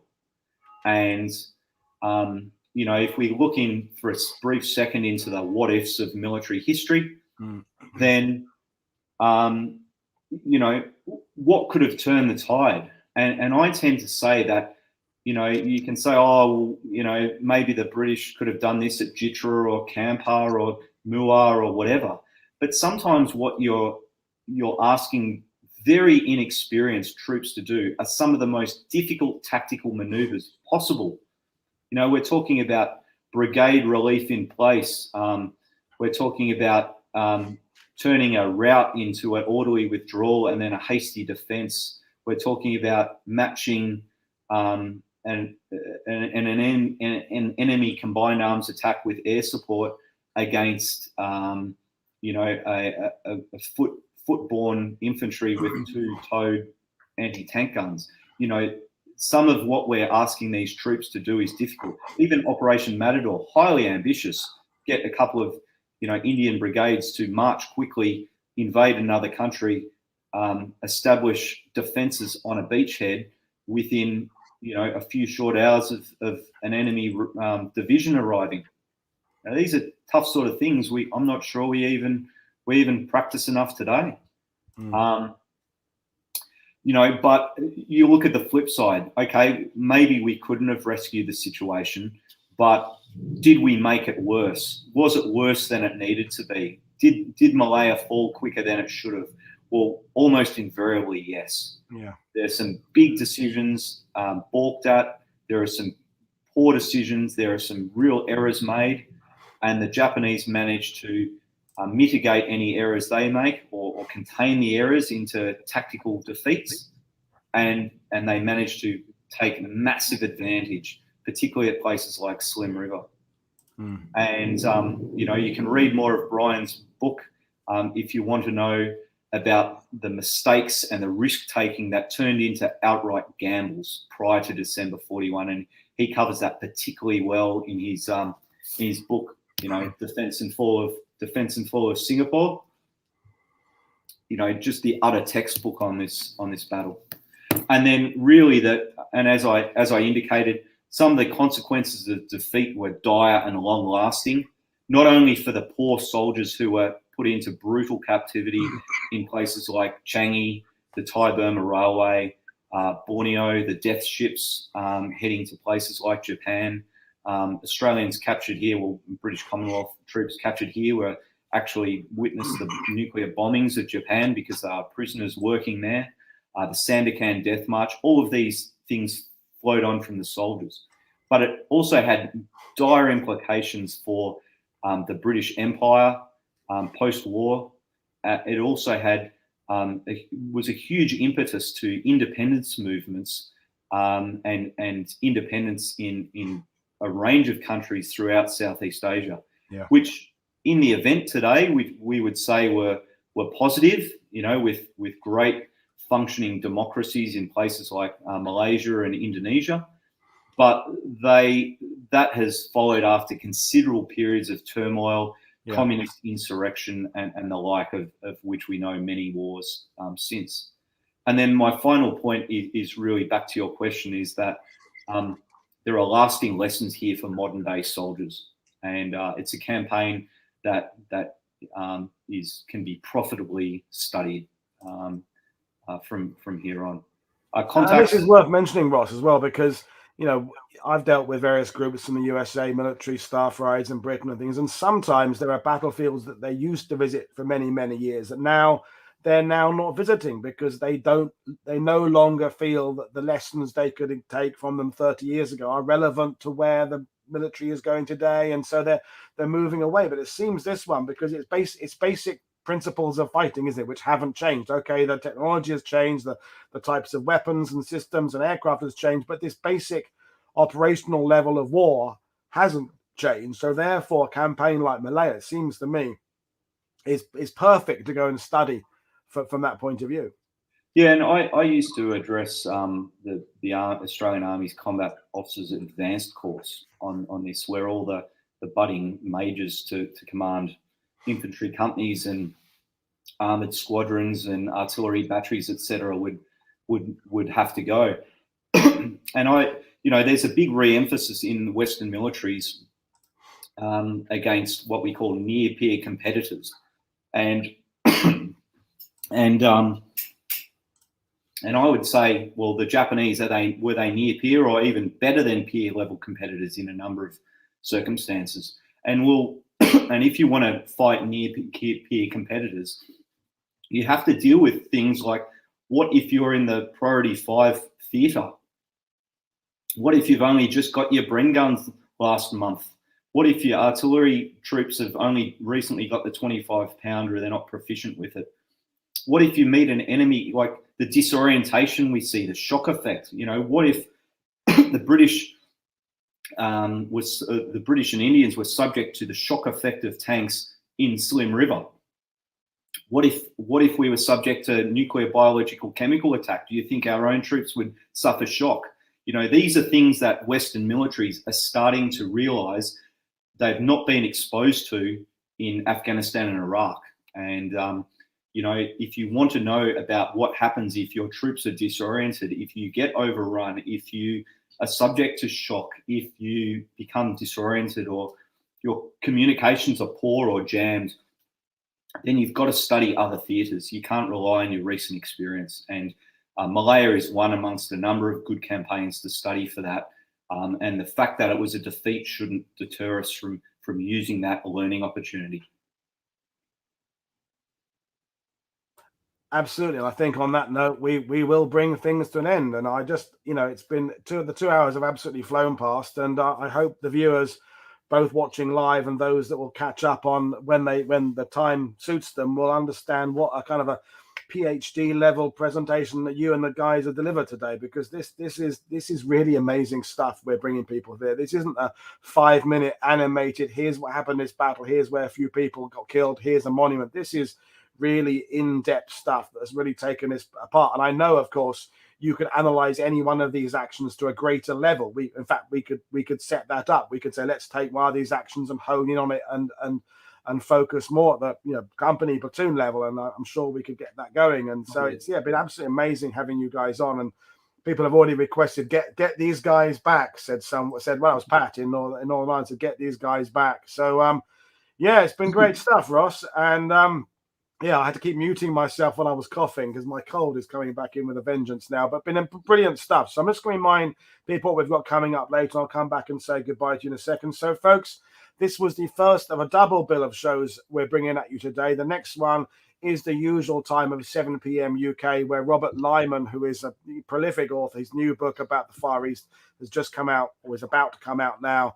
I should be getting it in the post any moment now. He's coming on to talk about the Among the Headhunters, this amazing story you've probably heard me talk about before the end of other shows about a C-46 commando that crashed into the Burma jungle, and the incredible story there. And Robert Lyman, like Ross, like Brian, like Paul, understands the terrain. He has been to Myanmar, Burma many times, Robert Lyman. So we have another absolute top expert to bring you this story, who not only understands the story element of it, but understands, again, the terrain, the peoples, the country itself. And it's so important that people who are writing about somewhere like Myanmar or Malaysia have been there and actually understand the terrain and the features and the geography. So that's what's coming up. Don't forget, as usual, check us out on Twitter. Consider becoming a patron. Rossi's contact details in the description below. Professor Brian Farrell's book is in the description below on Singapore. I urge you to get that. And right now, it remains me to say thank you very much, Ross Cable, for this. And for those who don't know, this whole show was born out of a conversation over 3 or 4 pints of Guinness at Le Conquerant Bar in Bayeux about, 6 weeks ago or something? Good spot. It was. It's closed for a while because Paul Marco, the owner's, had a bit of a health scare, so he's in hospital at the moment. But our pub has been closed to us at the moment, so it's a bit of a deal. I'll have to wait for it to open again. But yeah, absolutely brilliant stuff, Ross. So I will hold you for your return visit and come back and either talk about another theatre or hone in on something more specific about Malaya, because I feel there are more depths to go to with this campaign. Yeah, great. Thanks so much for hosting this. And on behalf of my departed colleagues, Warrant Officer Paul Knapp and Professor Brian Farrell, thanks for their contribution. And it made it a great experience. Thank you. Well, thank you. So this is Paul Woodard for World War II TV saying I will go and have a couple of paracetamol or something, and I will see you all again at 7 p.m. GMT +1 for Robert Lyman's show about Burma this afternoon. And then tomorrow we've got another one in the morning, by the way. Ross mentioned where Philip Bradley is coming on to talk about the Battle of Shaggy Ridge. So it's really good to get some Australian stories. And of course, we've got entire week dedicated Australia at War coming up in November. So we're going to be turning to this nation, because Australia and their contribution to World War II, not overlooked by Australians, but is maybe overlooked by some of the rest of the world. So I can't wait to bring you some of the stories and also the guests that we're bringing you to explain some of these actions. So right now, this is Paul Woodard for World War II TV saying I will see you all again tonight or tomorrow or both. Thank you for watching. Cheers, everybody.